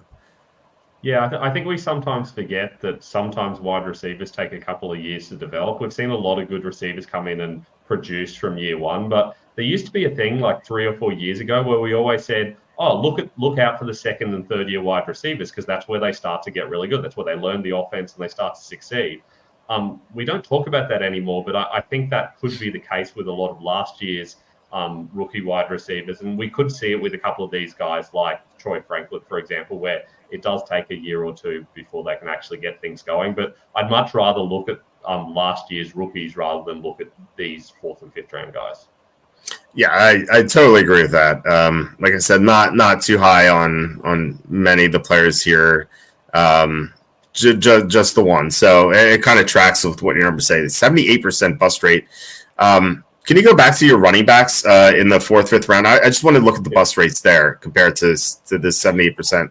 I just wonder what the numbers would be comparatively. Yeah, you have 60 to 64% bust rate for the running backs, and then you can go back to the receivers. You have 78%. That's obviously much higher. And I guess I can't say I'm too surprised, because you always see running backs coming out of nowhere around 4 or 5, maybe not being great players, but being okay, like decent starters. Whereas like late round receivers, and it does happen sometimes. And I think on Wednesday I was asked by someone in the chat, like, who do I think the next Puka Nacua is, as an early day 3 receiver to go off. And I just can't really find anyone outside of potentially Devontae Walker and, like I said, Franklin, if you're in a better situation. I have to ask this comment. Cassandra says Walt owns 75% of the Marvin Mims Rainmaker cards in the world. So take his opinion of Mims with that in mind. Yes, that is true. So on Wednesdays, Kenny and I open up a Rainmakers packs. We open up usually one per episode, sometimes more if we have like prize packs. And I swear, every week last year during the regular season, I would open up Marvin Mims. I was like cursed with him, and I would even be like, "Come on, no Marvin Mims, no Marvin Mims." Out of all the players in the NFL, could have gotten anyone. It was always Marvin Mims, and I even have a legendary Marvin Mims randomly. It's just I have so many Marvin Mims. So Cassandra is right. I'm very biased with Marvin Mims. If Marvin Mims has a great year, I'm going to be doing pretty well financially. It's just kind of unfortunate that my financial ties are pretty tied with tied with Marvin Mims. Hey, look, you got to corner the market in something, and look, you've planted your flag, and I appreciate that. It's not even that I planted a flag. I just kind of slipped into it. I just kept opening flag packs. Has been planted for you, yeah. Right. It just kept opening packs, kept opening up Marvin Mims. Same thing happened with golf. I didn't open up golf on this channel, but I swear I have like 25 Aaron Battleys. Just yes. Battleys. He's Australian. That's awesome. Yes, I know, but he was horrible this week. I actually thought every week. That's Hasn't been good true. in like 15 years. That is true. Although I actually thought he would be okay this week because his putting is his best attribute, and you have to be a good putter to win the Canadian Open, especially this course, the Hamilton Country Club. But no, he finished 17th at the Valspar, 23rd at Puerto Rico Open, 24th at Mexico Open. I might as well pull it up just so you can see. There we go. We have Aaron Battleys, 43.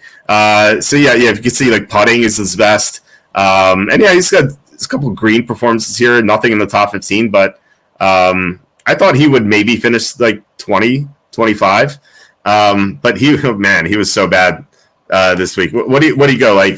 He was right at the bottom. He's like, let's see. Yeah, he's +8. He was +8 today this weekend, unfortunately. So my cards did not do well. Whenever I check out the scores, I know that as I go down, the last Australian flag I'm going to see always Aaron Badley. It's just the way I go. I was I had this here. I had this pulled up, and I was talking about it as if you can see it, but you were sharing your screen. There we go. Yeah, I was wondering. Yeah, there's Badley. Yeah, so not great. Beautiful man. What'd you say? He's a beautiful man. I appreciate. Yes, the flowing hair. And like here, yeah, look, his putting's his best attribute, and here are his finishes. So he's some green here, 17, 23, 24, 21. I thought he would maybe finish top. I thought he'd have a chance at the top 20, but he didn't make the cut, unfortunately. So let's see. We have a couple more comments here. Mike saying Shakir is the Buffalo receivers. Shakir, Samuel, MVS, Hollins, Claypool, Isabella, Shorter, Hamler, Shavers, all ahead of Coleman on today's depth chart. That's 9 guys, no joke. And then Mike also says McDermott hates playing rookies, which is true. And then John says, yeah, the Bills have a lot of Jags at receiver, just some other guys. Love to eat says Cortland Sutton 1,000 yards is a good bet. What are your thoughts on that? I don't know. What are the odds? That's a good. I don't know what are the odds, Latit? I don't know what the odds are. Man, I just with Bo Nix, I don't know. I know he scored 10 touchdowns last year. I mean, he's really due for touchdown regression. I think he's going to be overdrafted because of that reason. Plus, like, he's the only receiver on that team that, like, people know. The common, like, average, like, fantasy players know. So they're just going to look at the depth chart and see, like, oh, Cortland Sutton, he's the only guy there. But I just don't want anyone on Denver. Just like don't draft players in the worst team. There's just no reason to do it. Yeah, they're not winning you your fantasy league. They're ensuring that you come like 8th. Like, right. If Cortland Sutton is someone you're starting, you're coming 8th at best. And if he's not someone you're starting, why did you draft him? Because there's no upside there. His upside is that he plays. Like, that's the upside. You know, he's the new Winker bet, Cortland Sutton. Yeah, I think that's it. Yeah. Devon Bailey, 7th rounder, Broncos. You heard it here first. I mean, wait till we look at the numbers for 7th rounders. Oh. Yeah, we'll get to that in a second for sure. Cassandra says, "Are you sure those aren't Aaron Battleey AARP cards?" Unfortunately, no. Those might be worth something, but Aaron Battleey Rainmaker cards are not very valuable, fortunately. Stanley asking, hey, Walter, how would you grade the job Joe Schoen is doing with the Giants so far? I think it's too early to say. I like the Brian Burns trade is going to make them better. The offensive lineman they got, like, I liked Illuminor, as I said. I didn't like the John Runyon. I don't like that signing. we'll see what happens with the draft picks. Tyler Nubin, second round. I thought that was a decent pick. And then they went with the corner, Drew Phillips, I think his name is, in the third round, the Kentucky receiver. I didn't like that. I thought that was a reach. Malik Neighbors was an obvious pick. You can't really judge him on that. But yeah, I think that we'll see. See, the jury's obviously still out, still new. Any thoughts on this, Ben? I think they've done a really good job in a couple of areas. They've really improved their edge rushers. Their linebackers look a lot better, which they needed. But I mean, their secondary is still pretty iffy. Interior defensive line's a little bit of a concern, and their offense, they just don't have enough playmakers there. Used to be Barkley, and now their run game's going to be pretty poor. The O-line's a concern, as you said. I feel like they're still a couple of years away, and we still don't know what to do with the quarterback situation. I think how he deals with the quarterback situation is really going to be the big thing that's going to tell us whether they have any success in the near future.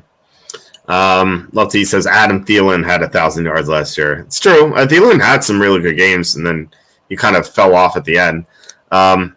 Sutton has only hit 1,000 yards once in his 6 years in the league. He's had some injury issues, but those could continue to persist. So I would be wary on that. You'd have to have good odds to bet it. Maybe if you're getting like 3-1 that he gets 1,000 yards, maybe you can look at it. But if it's even odds, I wouldn't touch it. Sue says 1,000 yards for 17 games is only an average of 59 per game. But that's an average of 59 per game. That's a lot all the time. Yeah, and it's also 17 games too. Like, what are the odds that he's going to play all 17 games? If he plays 13 games, like suddenly you're going to have him do more. So it's a tough one.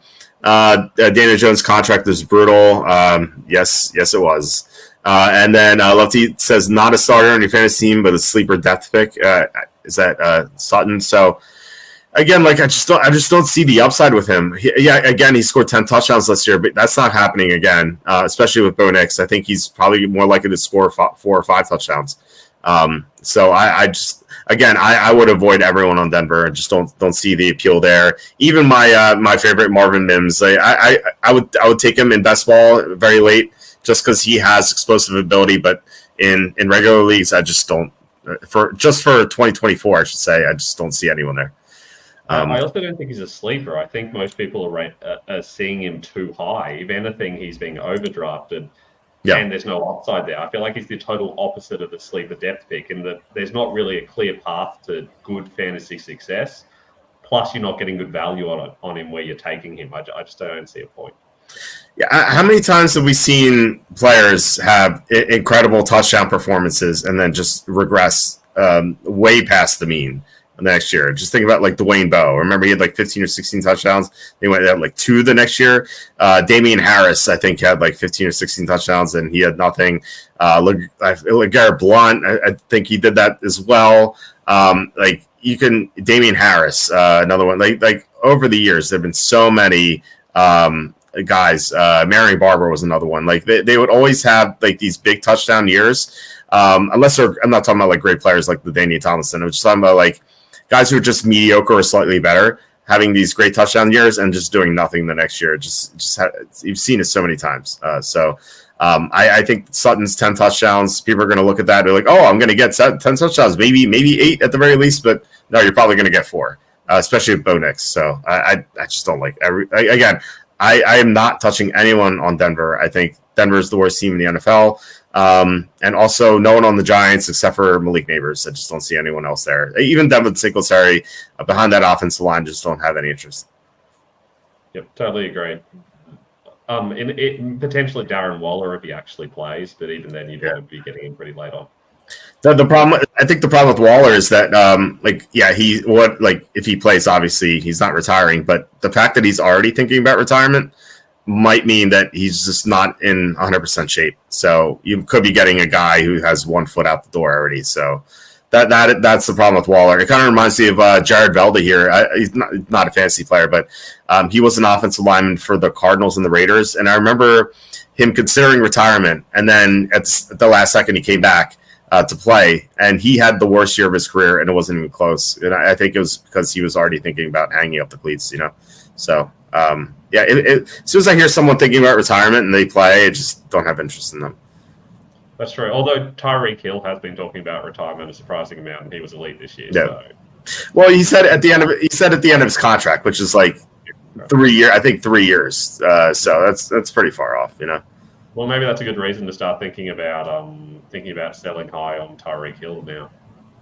Yeah, he turns 30 soon, or maybe he just turned 30. Like whatever. I know he was very close to his 30th birthday. So, I think, and we saw him get hurt at the end of last year. Like we might have seen the best of Tyreek Hill. I think if you're drafting him, you might be buying on pass production, which you never want to do. Yep, absolutely. Yeah, but again, he could have a great year. So yeah, let's move on to round 6 and 7. Very ugly numbers here. It's literally, I found 100 players in the last 10 years. Russell Gage and Noah Brown were the best.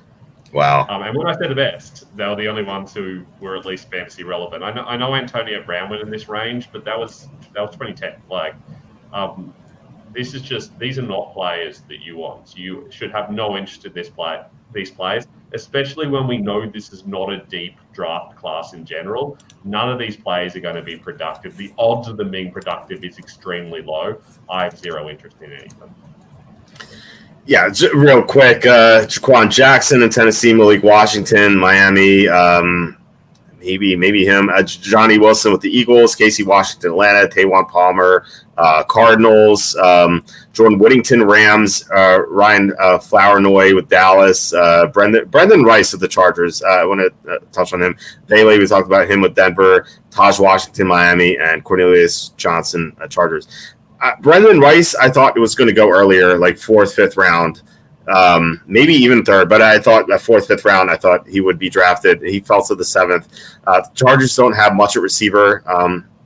They have Ladd McConkey, Joshua Palmer. There's Quentin Johnson, who did nothing last year. We'll see what happens with him. And then I think it's like wide open. If Johnson struggles, there could be an open competition for the 3rd receiver spot. And if Brendan Rice wins it, I wouldn't be totally shocked. So he's the only guy I would even consider. But even still, like drafting someone just for 2024, like it's pretty tough to justify a pick on Rice. But if you're talking dynasty, and depending on how deep your league is, like I would consider taking a deep shot on him. But based on these numbers, it's not going to work out. But yeah, you never know. Do we know why he fell? I haven't seen anything from Charlie on him, I don't think. Not yet. I hope Charlie gets to that. I'm sure he will. I mean, he's going to do this all summer. So I will. I'm going to ask him to do a Brendan Rice why the slide, just to kind of find out. So hopefully we'll get something on that soon. Sounds good. Yeah. So here's the rankings I've got for them. I don't think there's anything particularly shocking here, except I think a lot of people are going to say that's too high for Keon Coleman. I certainly can see the argument for that. I think there's a really clear path to touches. Excuse me. We talked about the other guys they've got around him.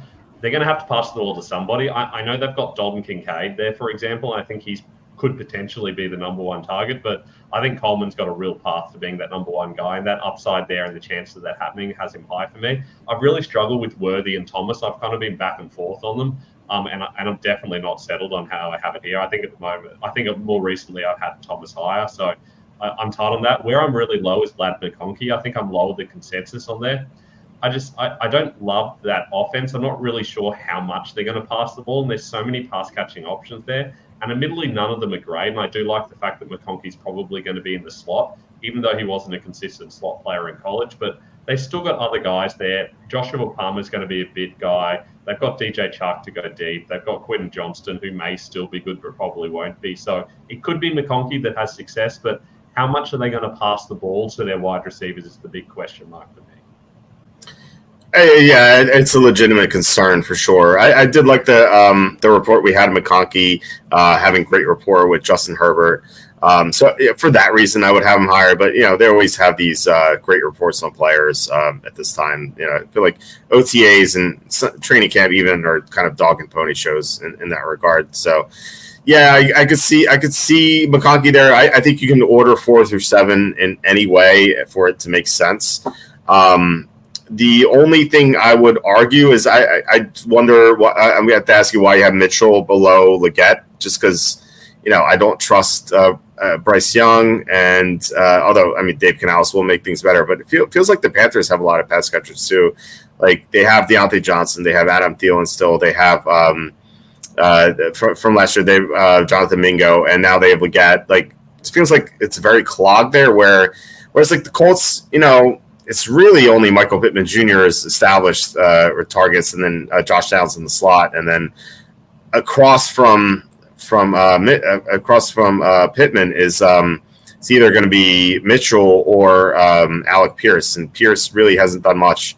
And Mitchell's had some good feedback so far in OTAs, and I could buy into that just because I said before, like he should have gone earlier, but he fell because of character stuff.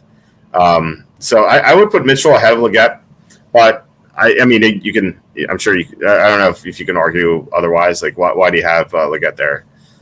There's a couple of reasons. I personally just really like Leggett. I had him in college fantasy, and I watched a lot of him, and I just think he has a lot of potential to be a number one receiver. I think he just profiles as that possibility. It's hard to see Mitchell's path to doing that because they've just signed Pittman to that big contract, and I also don't know that Anthony Richardson's really the kind of quarterback that can feed so many passes into an offense that you have two fantasy relevant wide receivers who are going to be like league-winning guys. I think it's hard to see that path. I feel like Mitchell nearly needs a Pittman injury for him to really boom and be a good player, whereas I think that Leggett could be the true number one receiver in that offense, and I feel like there are going to be enough targets to make that work.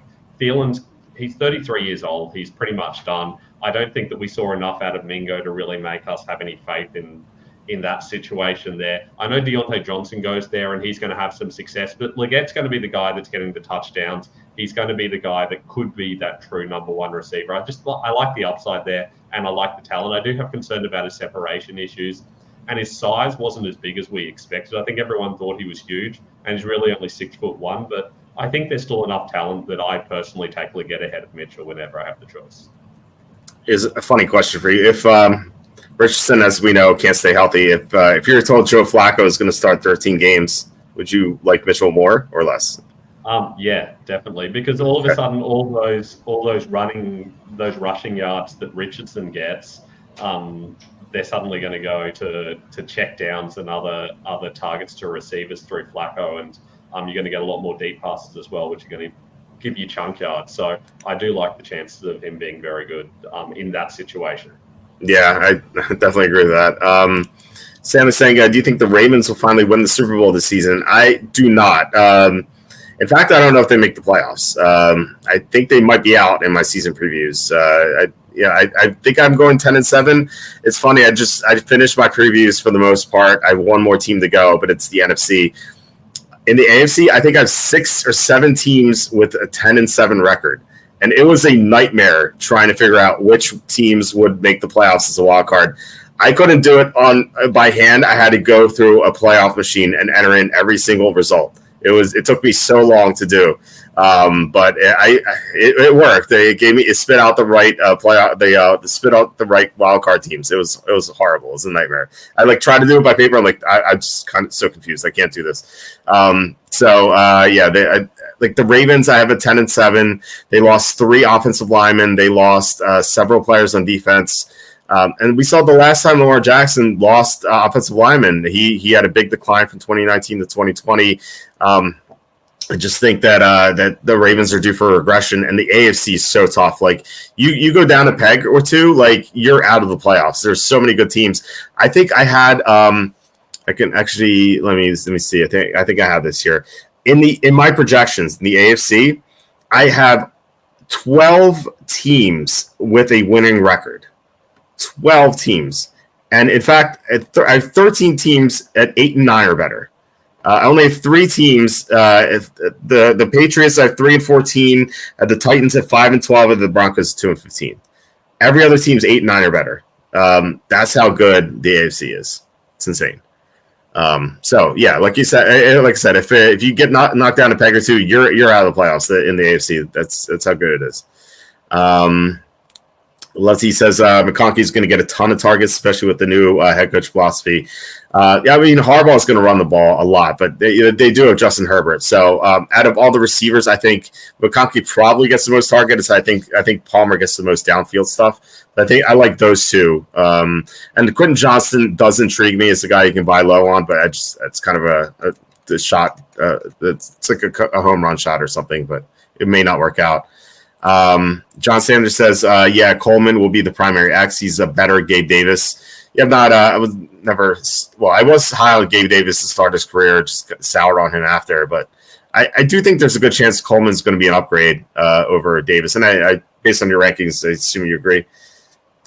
Yeah, absolutely. I don't think of him as a similar style to Gabe Davis. I feel like Gabe Davis is a pure deep threat nearly. I don't feel like Coleman fills that exact same role. I think he's somewhere between Davis and Diggs, and all of those targets are there, which is why I'm so high on him. Mm-hmm. Sue says with those receivers, Kincaid may set a Bills record for receptions by tight end. You could definitely see that. And Mike, this is a question for you, Ben. Mike, well, not a question, but Mike says Australian McDonald's cheeseburgers are even more expensive. I'm just saying. Well, you have to fill me in. I know nothing about Australian McDonald's. Do you have McDonald's? How much are McDonald's cheeseburgers over there for you? So I actually went to McDonald's the other day to find out. Cheeseburgers are $2.69 and hamburgers are $2.39. So you know that cheese costs 30 cents. So what is how much are McDonald's cheeseburgers over there? I mean, to be fair, I think no one just goes in and buys just a burger here. For the most part, you'd get a meal. So the burgers themselves are like $8 Australian, which is kind of like $4.50 American dollars, but It's only an extra $1 to get fries and a drink as well. So everyone's going to get the combo deal down here. So yes, the burgers are more expensive, but I think probably once you package it all together, it ends up being pretty similar. Okay, I have to ask you too. What are your McDonald's like? Because like I've ranted about this a lot. Because when I was a kid, McDonald's used to have play places where, you know, as a kid, my mom used to take me and my sister. We'd have a great time, like the ball pit, like climbing the slide and everything like that. And they even had one about 6-7 years ago when my wife and I were watching. Well, she's my fiance back then. But we were watching our nephew who was like 2 or 3, and we took him to a McDonald's play place, and he had a good time. But now there are none of them. Like they've turned everything into an ugly gray building with nothing. Like how are the McDonald's in Australia?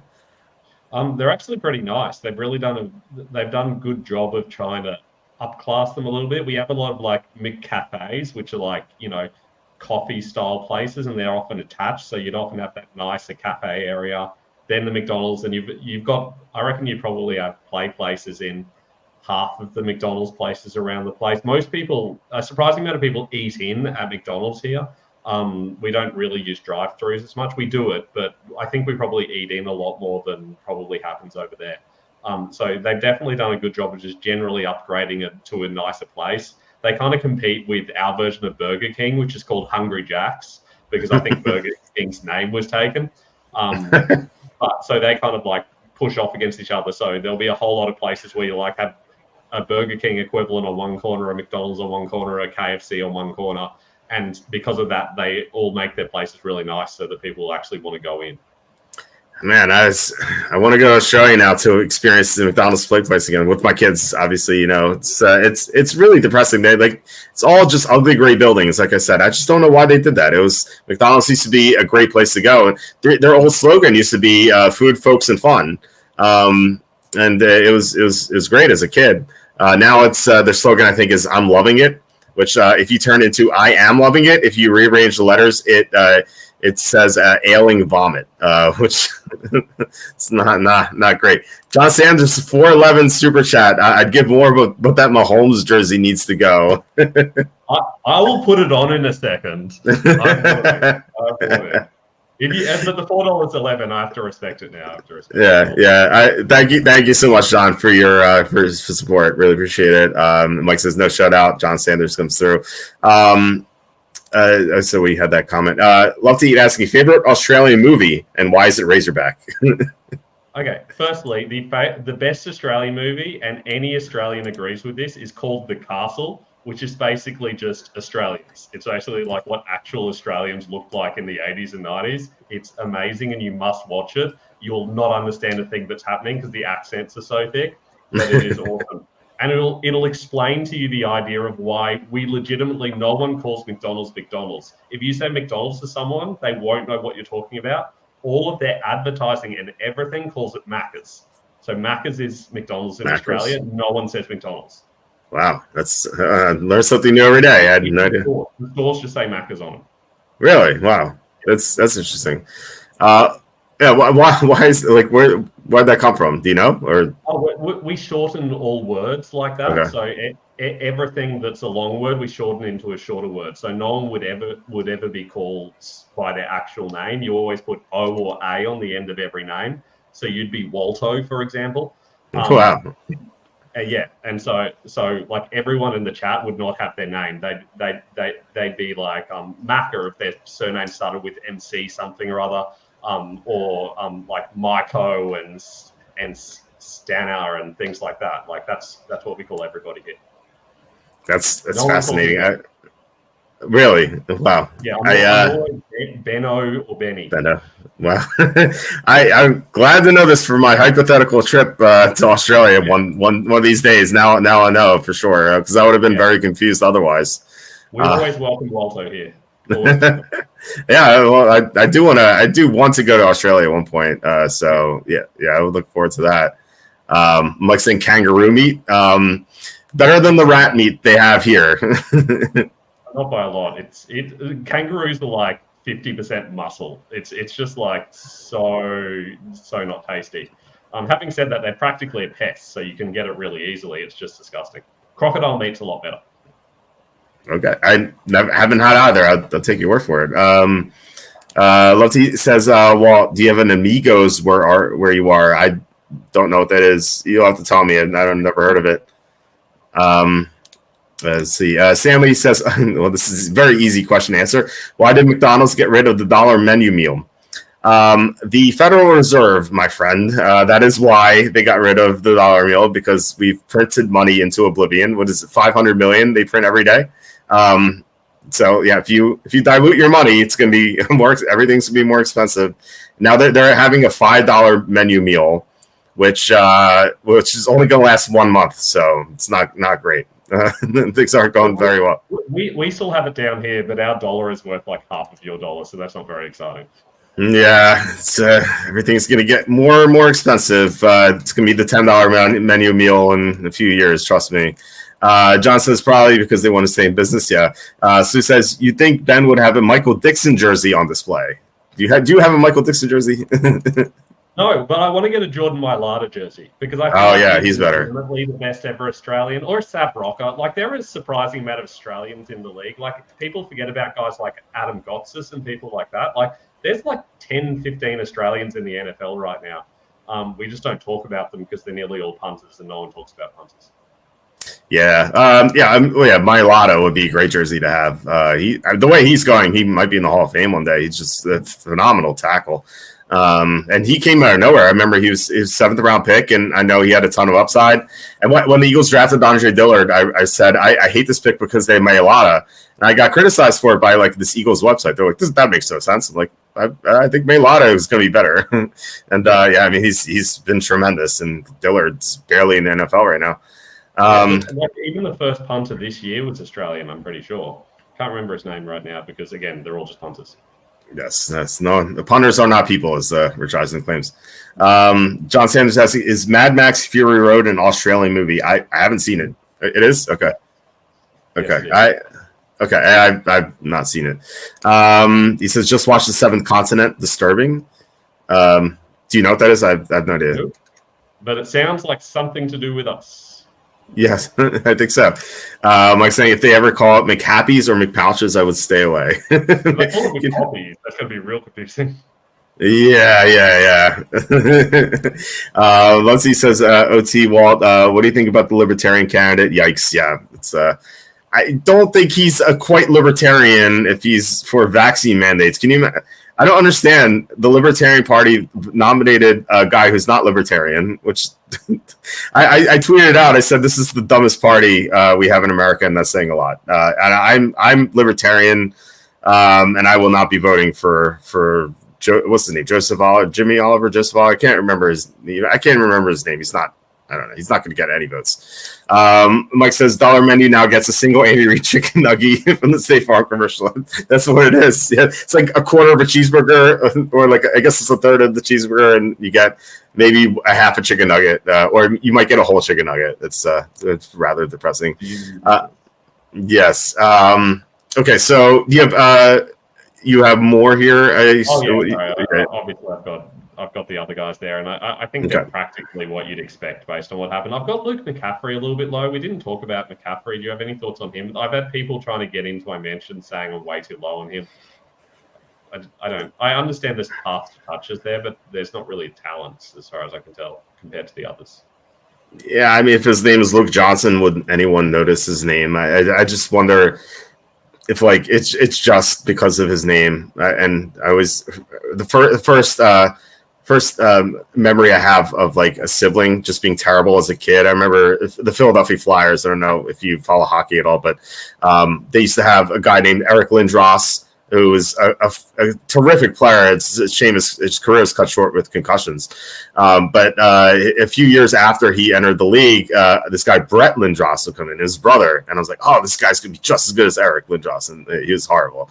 And then you had Aaron Rodgers, Jordan Rodgers, who was in the NFL for like a day, and like there's no reason for Luke McCaffrey to be anywhere near as good as Christian McCaffrey, even though they're brothers.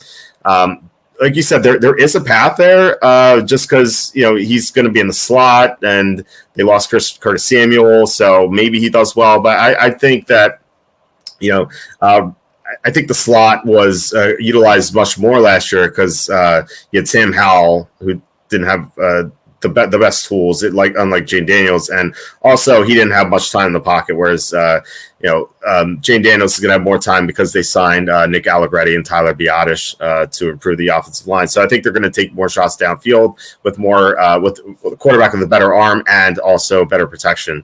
So I don't think the slot is going to be as productive for Washington this year. So I'm not going to run in a lot of situations where you would have checked down otherwise. Yeah. Of course, Austin Eckler too. Yeah.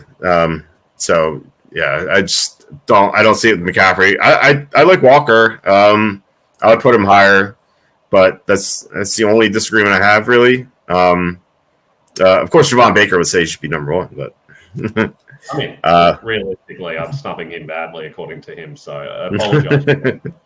What if he is the best receiver? That'd be so hilarious. I mean, if he calls it, then you've got to respect that. No, it's kind of like Joe Namath predicting the Super Bowl III win. Bub Means. We didn't mention Bub Means. The Saints don't have much at receiver outside of the top two guys. Michael Thomas is gone.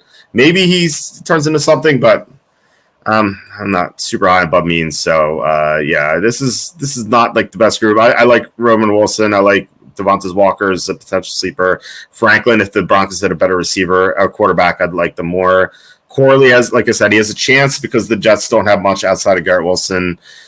We talked about Burton. Pearsall, if one of the guys is traded, I think he skyrockets up the list. I could see one or two of these guys being really good. But for the most part, probably guys should avoid. It really does fall off a little bit at the back end. I don't believe in Bub Means either. It's just he's competing against Cedric Wilson and A.T. Perry for that wide receiver spot. And if you're in if you're in a league deep enough that you're going to be drafting one of those guys, realistically, you just need someone that's got a pulse and he's going to be on the field. And that could be Bub Means. Yeah, definitely. Yeah, let's talk about tight ends. Okay. It's really unusual to have a tight end drafted in the top 16 picks. There have been 5 of them, and they've all been pretty darn good, at least for fantasy. So I think that says a lot about the chances of Brock Bowers having success. I think I'm higher on Brock Bowers than the average person, but he's starting to move upwards. I have him close to Rome Odunze. I would definitely be taking him top 4, unless I really needed a quarterback, of course. What are your thoughts on Brock Bowers, firstly? Yeah, I like him a lot. It really helps that Gardner. I assume Gardner Minshew is going to be the starting quarterback there, but he doesn't have the best arm, so he loves throwing to tight ends, and I think it's the perfect spot for him. And it's not like teams are going to be able to focus on him because they have to worry about Devontae Adams and Jacoby Myers. So, yeah, I think Bowers could be a monster this year. I have a legendary card of his in Rainmaker, so I'm pretty happy about that. But yeah. It's not like the biggest sample size, and didn't think there would be only 5 guys, but it's funny that none of them had busted. Some people would call Kyle Pitts a bust. I think that's a mistake. Because first of all, he had 1,000 yards his rookie year, and second, he's played with horrible quarterbacks. And third, like I think if he weren't drafted 4 ahead of like Jamar Chase and Penei Sewell and who else? Patrick Surtain and Michael Parsons, like Devontae Smith, like all these great players. This is an insane class. Like if he went where Brock Bowers went, it's like 13 instead of number 4. I think people would look at him a lot more favorably. I think people just remember that the Falcons passed on so many great non-tight ends over him. So yeah, I agree. I think like he belongs in the studs category. Just saying that like people might think of Pitts doesn't belong there, but I do think he does. Yeah, I mean, he had a top 5. He had a top 5 fantasy season, which was my metric, and I expect he'll play for at least 5 years and be relevant. I think these days most people at least are willing to blame the coaching rather than the player on his lack of success the last couple of seasons, because we saw the same thing happen with Drake London, who should have been doing a lot better, but the coaching was terrible, and with Bijan Robinson, who should have been a lot better, but the coaching was terrible. Yeah, it was truly abysmal. Lefty says Dave Smith ran about this after he destroyed Cuomo on PBD. I have to watch that interview. I'm going to get to it either tonight or tomorrow. I can't wait to watch it. I love Dave Smith. Lindros was a monster. Yeah, he was so good when healthy. He couldn't stay healthy, unfortunately. Bronny James, and also, do you think Bronny James has potential to succeed in the NFL? Maybe, but probably not. I think the Lakers will draft him in the second round at like 55 or whatever they draft. But I don't think he's going to be good. John says he's a Raider. Walt may draft him number 1 overall. I think the Raiders are going to be good this year. They're one of the many teams I have at 10-7. Unfortunately, they do not make the cut for the playoffs, given the tiebreakers, which broke my heart. Again, second time. And Stanley says, do you think the Giants rookie tight end Theo Johnson will get huge numbers this season? We'll talk about Theo Johnson in a second. So let's get to late second tight ends here. Yeah, you'll find out in like 2 to 3 minutes. Speaking of 2 to 3, late second round, these numbers are higher than I expected. I was a little bit surprised how many like solid starters come out of this round. Having said that, I still don't particularly like Ben Sinnott this year. I think the fact that there's like a nearly 50% bust rate makes sense. I feel like he could easily fall into that category. I've been wanting to be excited about Washington tight ends for years now, but since Jordan Reed, it just hasn't really happened. So it's hard to know what to make of Sinnott. A lot of people have been comparing him to some pretty darn good players. I personally see a lot of issues there and a lot of reasons to be pretty concerned. How do you feel about him as a prospect? I feel similarly. Like I was not a big Sinnott guy. I thought he should have gone 3rd round, maybe even 4th. I thought he was a reach in the 2nd. So yeah, I think he belongs in the 3rd or 4th, 5th analysis here. He does have an opportunity to play early. But I think Zach Ertz is. I think people look at Zach Ertz and think, oh, Sinnott's just going to start right away. But I think they will probably value Ertz. He has the familiarity with the offensive system with Cliff Kingsbury being there. So I think Ertz will be the starter until he will probably get hurt by week 9. But still, I don't think Sinnott's a good draft pick. Yeah, definitely not for this year, and even long term. I think there's a path to being at least relevant, but I think his chances of being a boom player is pretty low. I'm not really interested in most of these tight ends, so we'll skip through Tip Ryman because we know that he's unlikely to be involved. Even though this has been an area where we have seen guys like Mark Andrews and Travis Kelce pop out, I think we can probably agree that he's not going to do much for fantasy. Yeah, unless McBride gets hurt. Yeah, I didn't really understand that pick. Yeah, it didn't make any sense. I can only assume they just felt like they needed a blocking guy to go with McBride or something, but it just seems like a strange call. Yeah. Like they had too many picks and they didn't know what to do with them. Yeah, seriously. Yeah, I think this is the interesting range here, but you can see the bust rate is really high. It's entirely feasible. None of these guys will be good fantasy players. My favorite here is Jatavian Sanders. I like the situation he's going into. I think it's a pretty clear path to being the #1 receiver. I think he's got enough talent. I know he's not like massively explosive and he's not going to be much of a blocker, but I feel like at least as a receiving tight end, he could be functional. Whether he's able to win an every down role is my concern there. I think Ian Thomas could easily just take a lot of the blocking centric snaps, and we end up with that type of split we saw with Thomas and Tremble last year. But I do hope the long term Sanders can turn into an every down tight end. I'm not particularly interested in the others. We mentioned Theo Johnson, obviously, and I mean, look, he could turn out to be positive. I think it's going to really rely on what happens with Darren Waller. I also think that Daniel Bellinger didn't look terrible when given the chances. I feel like it's probably going to be a little bit of a committee situation between those two.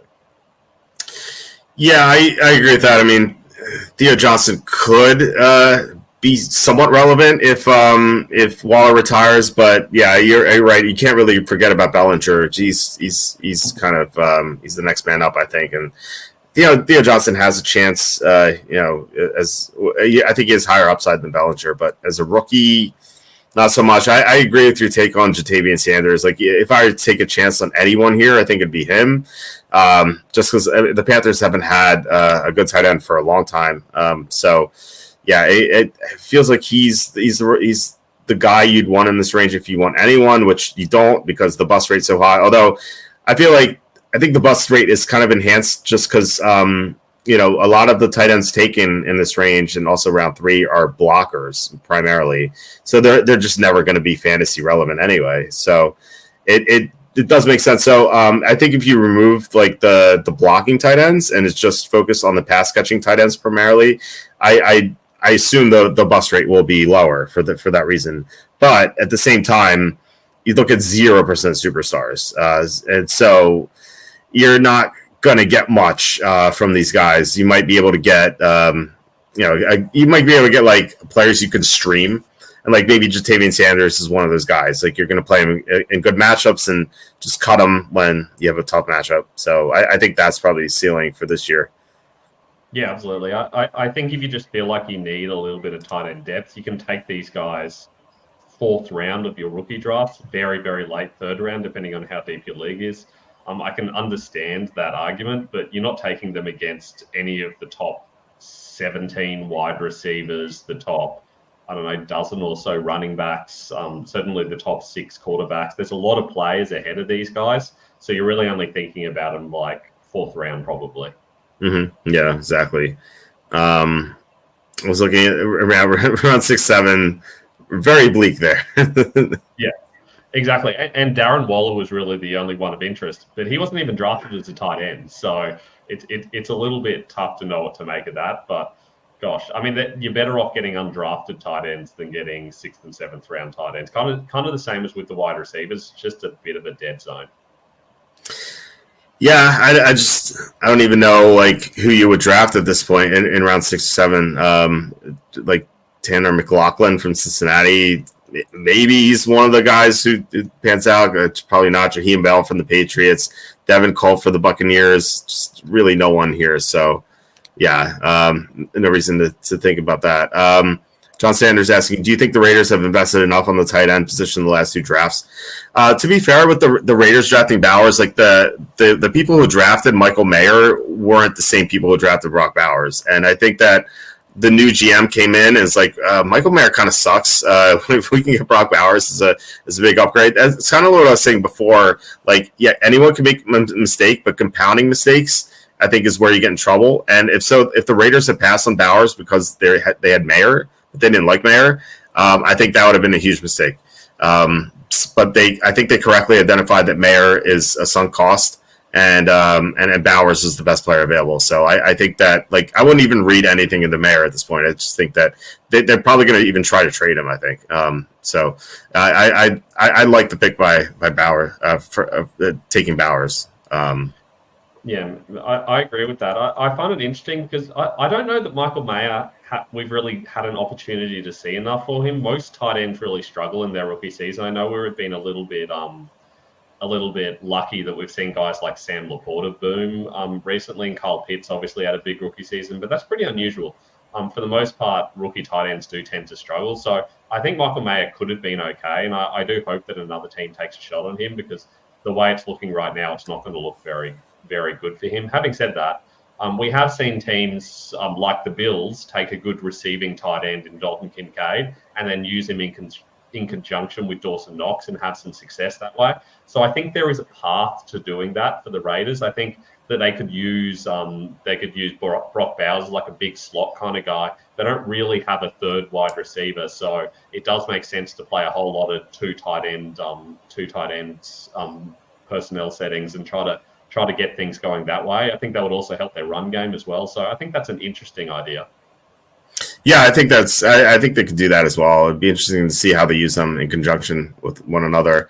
John saying Jets should have taken Bowers. Yeah, well, according to Charlie, they were going to, and then at the 11th hour, Joe Douglas was like, I don't really want to take a tight end this early, so he kind of backed out of it. That's what Charlie reported, which I definitely trust Charlie. So Love T says Bronny broke man's Luke Walton. Yeah, I agree. Sam asking, what do you think about Jacob Cowing, the receiver that got drafted by the Niners? I think he could be a sleeper. I think he's going to be a kick returner for them with the new kickoff rules. That's why I think he's going to be in his first couple years. That maybe down the road he turns into something good, but I think that he's going to be primarily on special teams more than anything. I agree. There's not really a path there. Plus, they like their wide receiver to block a lot, and I don't know that he's got that yet. So he really developed a lot. Yeah, for sure. Love T says Jared Wiley is going to supplant Kelsey as number 2. Down the road, maybe. But I mean, we'll see. I mean, Kelsey had a bad regular season, and I mean, he really turned it on in the playoffs. But he's getting old, so they're going to have to figure something out soon, for sure. And then, historically speaking, the Jets don't understand the first round, which is very true. I felt like they were getting better on the Joe Douglas, but I just don't know anymore. Okay, so you have your tight end rankings. Obviously, Bowers number 1, and then I agree with Sanders over Sinnott for sure. I struggled with that one because of the draft capital. Obviously, we saw that second round tight ends have more success than fourth round guys, but I really like the Sanders talent. The situations are much of a muchness for me, so I do battle back and forth with that. Sorry. On that Jared Wiley situation, I think it's also worth noting that even though Travis Kelce's had a massive amount of success in that system, the next tight end to come in isn't necessarily going to perform like Travis Kelce. The fact that Travis Kelce's been amazing doesn't mean you necessarily want a Chiefs tight end. So don't be throwing everything at the wall trying to find Travis Kelce's replacement. They're not going to be Travis Kelce. They might not even be a top 12 tight end. We've seen when Kelce misses games, and it doesn't happen often. It does tend to be a little bit of a mess. We see Noah Gray be okay occasionally, and I think he's probably technically the guy who takes over from Kelce eventually, but I think it's more likely that they try to get in a guy who can block properly and they use their wide receivers a lot more rather than trying to strike gold with a Kelce replacement. Yeah, I completely agree with that. I think people are very eager to draft the Chiefs' second tight ends for that reason, and I just don't really see it paying out. Jared Wiley doesn't strike me as a great talent too. So, I totally agree with that. Although there will always be opportunity for sure with touchdowns, but I can see why you have him 6. So I agree with that ranking. Everything makes sense to me here as far as the rankings are concerned. What are your thoughts on Eric All and the Bengals situation with their tight ends in general? Because they used a committee last year, and it's hard to know if they're going to go back to that or if they brought in 2 tight ends because they're hoping to actually find a true number 1 option.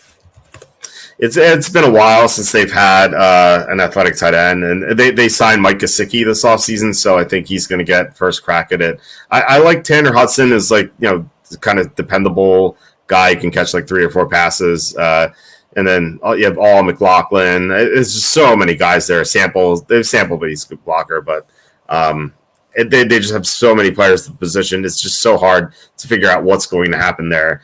But if All has a big training camp in preseason, then suddenly I think you have to move him up your rankings. And you already have him 4. He can go as high as 2 if there's I have some reason for hype.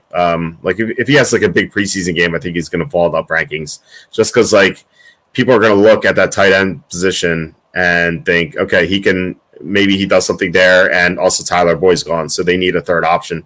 And Eric All could be one of those guys, but it could also be Gesicki, could be McLaughlin. Just don't really know at this point. Yeah, totally agree. Yeah, Lottie says no. Kelsey's the greatest tight end. However, Wiley could surpass Gray as the number 2. Yeah, it could be. I think Wiley could be the number 2 tight end over Gray for sure. I don't think that's going to happen. I think that they do really like Noah Gray. I think it's possible, but I don't think that's likely. I don't think that's why they drafted Wiley. Yeah, I think it's we'll see what happens, but they do like Gray, but I could feel like it could go either way. Really, just don't know. I think it's probably more of like a Blake Bell replacement kind of situation. Someone who's going to play on special teams and just kind of be out there on occasional snaps rather than an actual true number 2. Yeah, at least right away. Yeah. Okay. Do you have anything else, or is that no? That's my last slide. Okay, awesome. Yeah, great presentation here. Love the data, and it all makes sense, and included your rankings, which is phenomenal. So yeah, I always love having you on, Ben. So I always feel like I learned something, and I'm excited for fantasy now. It's still a couple months away from doing fantasy drafts, but I feel like this will give you a good edge on like where to draft players and like who to avoid, just based on where they were drafted, which I think is really valuable. Yeah, I definitely found it really interesting. I've done analyses in the past where I've looked at how players went in their first season, but I've never actually gone back and looked at their whole career, and it really surprised me just how much draft capital makes a big difference. So asking what, no field goal kicker analysis? Okay, you say that, but if you go to my YouTube channel, I literally did a field goal kicker analysis, and I released it literally in the last 12 hours. So I have a field goal analysis out there. I did a full breakdown and talked about the benefits of streaming and not streaming for kickers and DSTs, and I went through the top 10 DSTs and looked at all the additions and losses that each of them had. That's great. And what's your YouTube channel? Fantasy First Down. I literally started it like a month and a half ago. Okay. But yeah, go check us out on YouTube. You're not going to get the same amount of awesome live content as well as I record all my stuff beforehand. But go and check it out. There's a lot of this sort of analysis up there. Okay. Yeah, I didn't even know you had a YouTube channel, so I'll definitely subscribe. Last time we talked. What'd you say? I didn't last time we talked. So okay, that makes. Yeah, I was about to say, like, I can't remember the plugging in. So that's definitely check that out. I will. Yeah, Sue said let's check it out. Yeah, I will as well. I'll subscribe.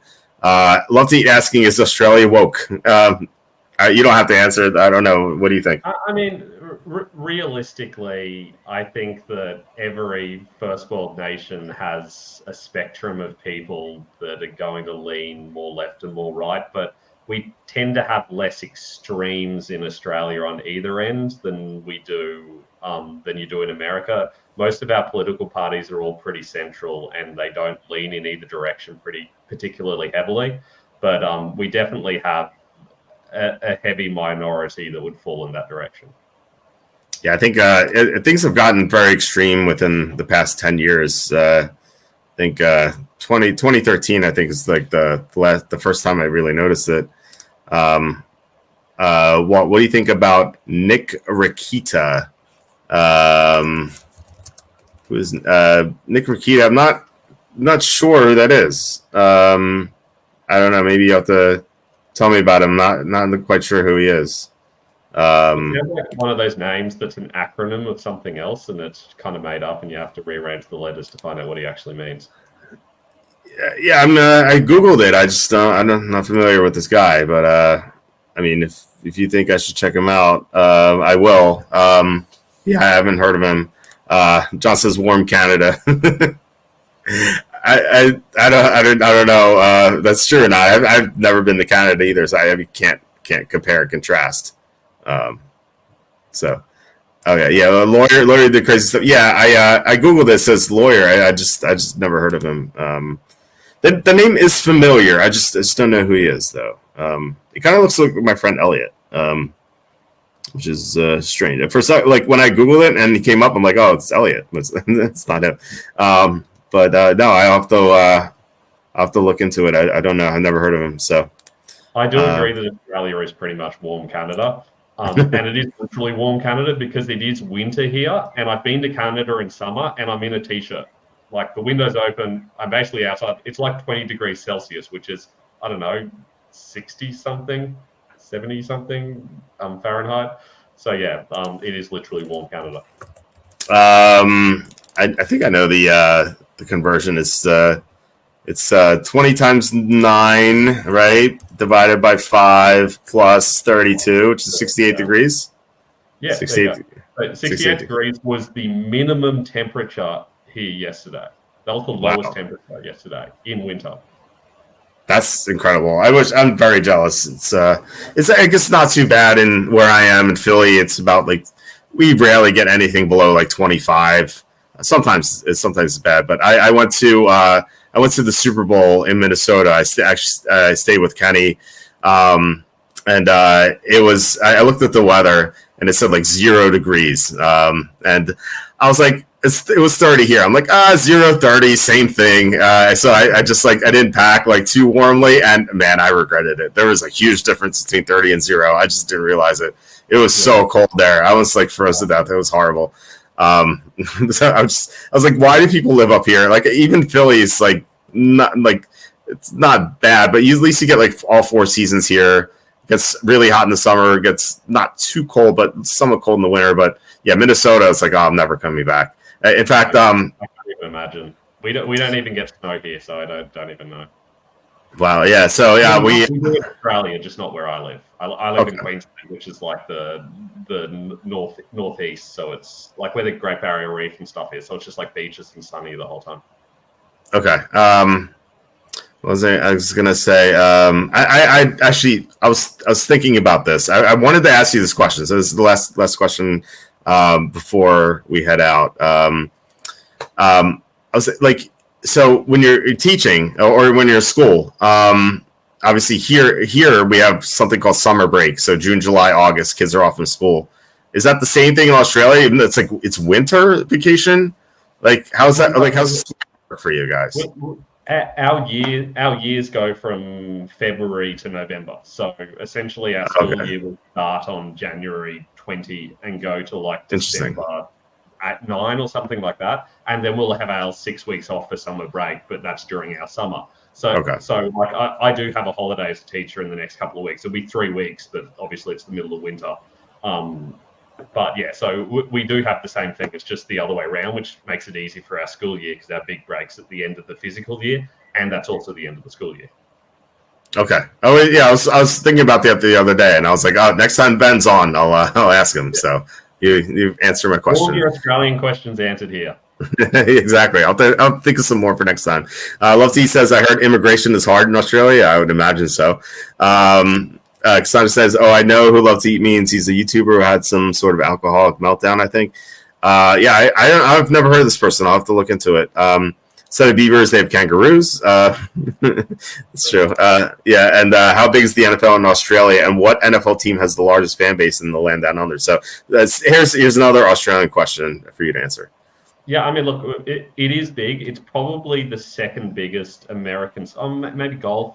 But I would say that it's the second biggest American sport. Basketball's very big here. Like even the school I teach at has had several NBA players come through it. Like we have a lot of basketball players come through our systems. I think NFL is probably the next biggest when it comes to American sport. Realistically, Australians just love every sport. I don't think there's a sport that Australians aren't really into. We're not particularly into ice hockey, but we still have an ice hockey league, for example. But I would realistically say if I talk about the NFL to one of the classes that I teach, I reckon about 25 to 30% of the kids will have an interest in what I have to say. I know that when I talk about fantasy football, about a quarter of the kids are in fantasy leagues and things like that. So it is a legitimate thing. It is growing as well. I think the biggest teams, it's really hard to tell. We don't have any particular big teams that all Australians like. A lot of Australians like the Packers because the colours are the same as Australian colours. But realistically, if you want to buy merchandise, you have to buy Raiders merchandise. I don't know why, but the only NFL gear you can get is basically Raiders. I have to get any stuff I want imported. It's really weird. If I go to a shop, it's all Yankees, Lakers, and Raiders, and that's it. Very strange. Wow. Yeah, it's kind of like the basic, the stuff that people like here. I get Yankees, Lakers, Raiders. Instead, I would have expected the Cowboys or something, or maybe the Patriots because they've had so much success. You get a little bit of Patriots. Yeah, you can get jerseys, Patriots jerseys, but not hats or anything like that. Okay, and I guess Cowboys is America's team. Well, it's funny. I remember. It's interesting that you say the Raiders now because whenever I listen to a Raiders broadcast, they haven't said this in a while, but I remember this quote. The Raiders broadcasters, there would be like 80-year-old guys, just former Raiders that they would have on, and they'd be like, people say Cowboys are America's team, but the Raiders are the world's team. And it's interesting that now that you say that you have a lot of Raiders stuff there, and maybe they were true. That was right. It's the Raiders, the world's team for some reason. Market themselves really well. I don't know what it is, but something about their marketing. It's in like every American. We have stores that are just full of American sports gear, and it's always Raiders. I don't know why. Interesting. It's really cool. I mean, yeah, it's a cool logo, cool colors. It's the jerseys are nice, so yeah, I can see it. Love to see. Coast of Australia is beautiful. I'd imagine so. Again, haven't been there, but I would like to see it. When is Australian rules football draft? Similar time to the American one. We hold ours like surprisingly close to the season. Aussie rules is the winter sport in Australia. So obviously we have the draft before that, but we hold it pretty close. So like February kind of. And then our season starts in April, and then we have like a 26-game season, I want to say.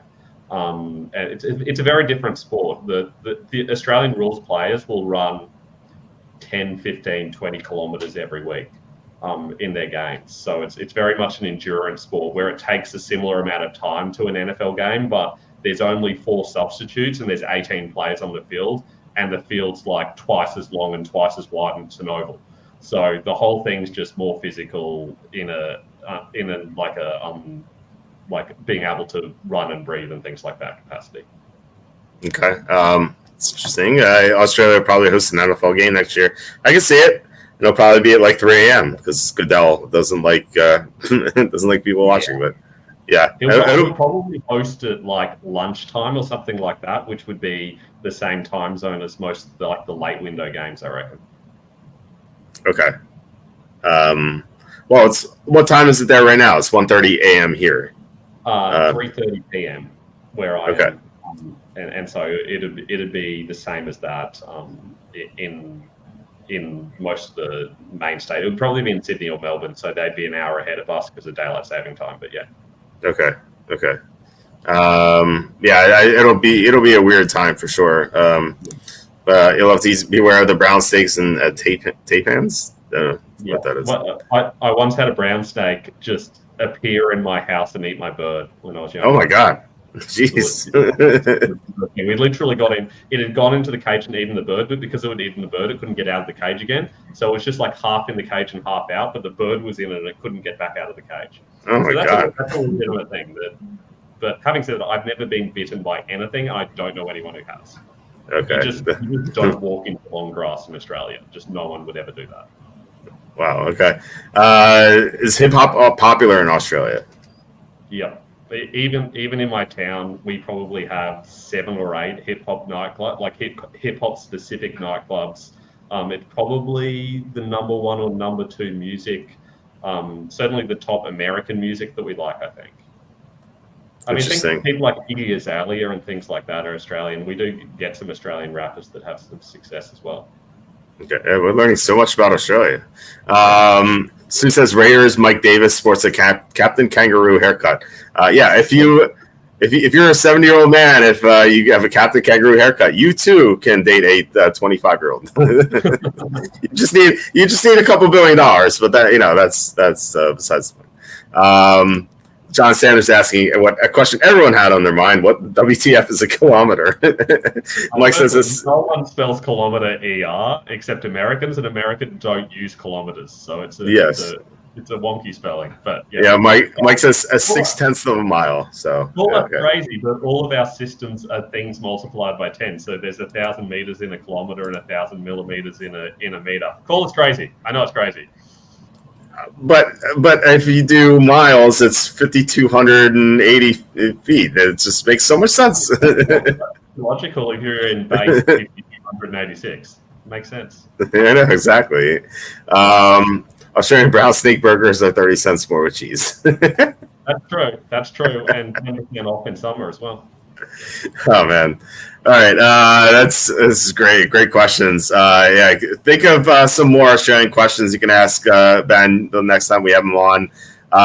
Again, I love to have you on, Ben. I can't wait for the next time. Yeah, we'll have to do it. We'll have to do it soon. So, you want to plug your website? I'll pop it on the screen right here. Where is it? So many tabs. Here we go. FFDFantasyFootball.com, and also your YouTube channel too. Yeah, sorry, I was about to say. Sorry. Yeah. I forgot. Here we go. There we go. Yeah, look, firstly, check out the website. It's got all my rankings on there. At the moment, it's mainly rookie rankings and dynasty rankings. I also wrote some articles up around all this sort of stuff as well, so you can check them out. Our YouTube channel is our website is ffdfantasyfootball.com. Our YouTube channel is just Fantasy First Down. I've gone through a bit of a deeper breakdown through all the data you heard today, although we did go for a couple of hours here, so obviously we've gotten into most of that. I've gone through all of my dynasty rankings and my rookie rankings as well on the YouTube channel, so you can check out plenty of stuff there as well. Hey, we got another subscriber.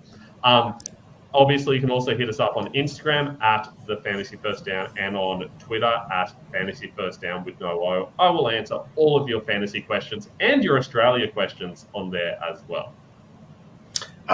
Yeah, it's definitely subscribe. The YouTube link is right there, so you don't have to look it up if you forget. It's right on Ben's website, so check that out. I can't wait to get that kicker analysis. I actually am interested in hearing that because I really don't break down kickers at all. So I will definitely give it a listen. I just subscribe. So guys, definitely subscribe to Ben's YouTube channel. Is that Luke McCaffrey's brother? Yes, it is. Yes, it is. All right, guys, thank you so much for commenting and watching. Really appreciate it. Thank you, especially to John Sanders for the 411 super chat. Really appreciate it, guys, because again, YouTube ads pay nothing. And Ben, once again, thanks for coming on. I'd love to have you on the show, and I can't wait for next time. Thank you for having me. It's always a pleasure. Love coming on and talking about football with Walt. I learn a lot about dynasty stuff and rookies, so it has been fun. I'm looking forward to next time already. Yeah, for sure. We're going to have a regular schedule next week. Jacob's going to be on Tuesday, Kenny Wednesday, Tom Thursday or Saturday, and then we'll see what the other guest is. Yeah, great info. I don't say that often. Yeah, it was phenomenal information tonight. So, yeah, guys, have a great weekend, and I'll talk to you Tuesday.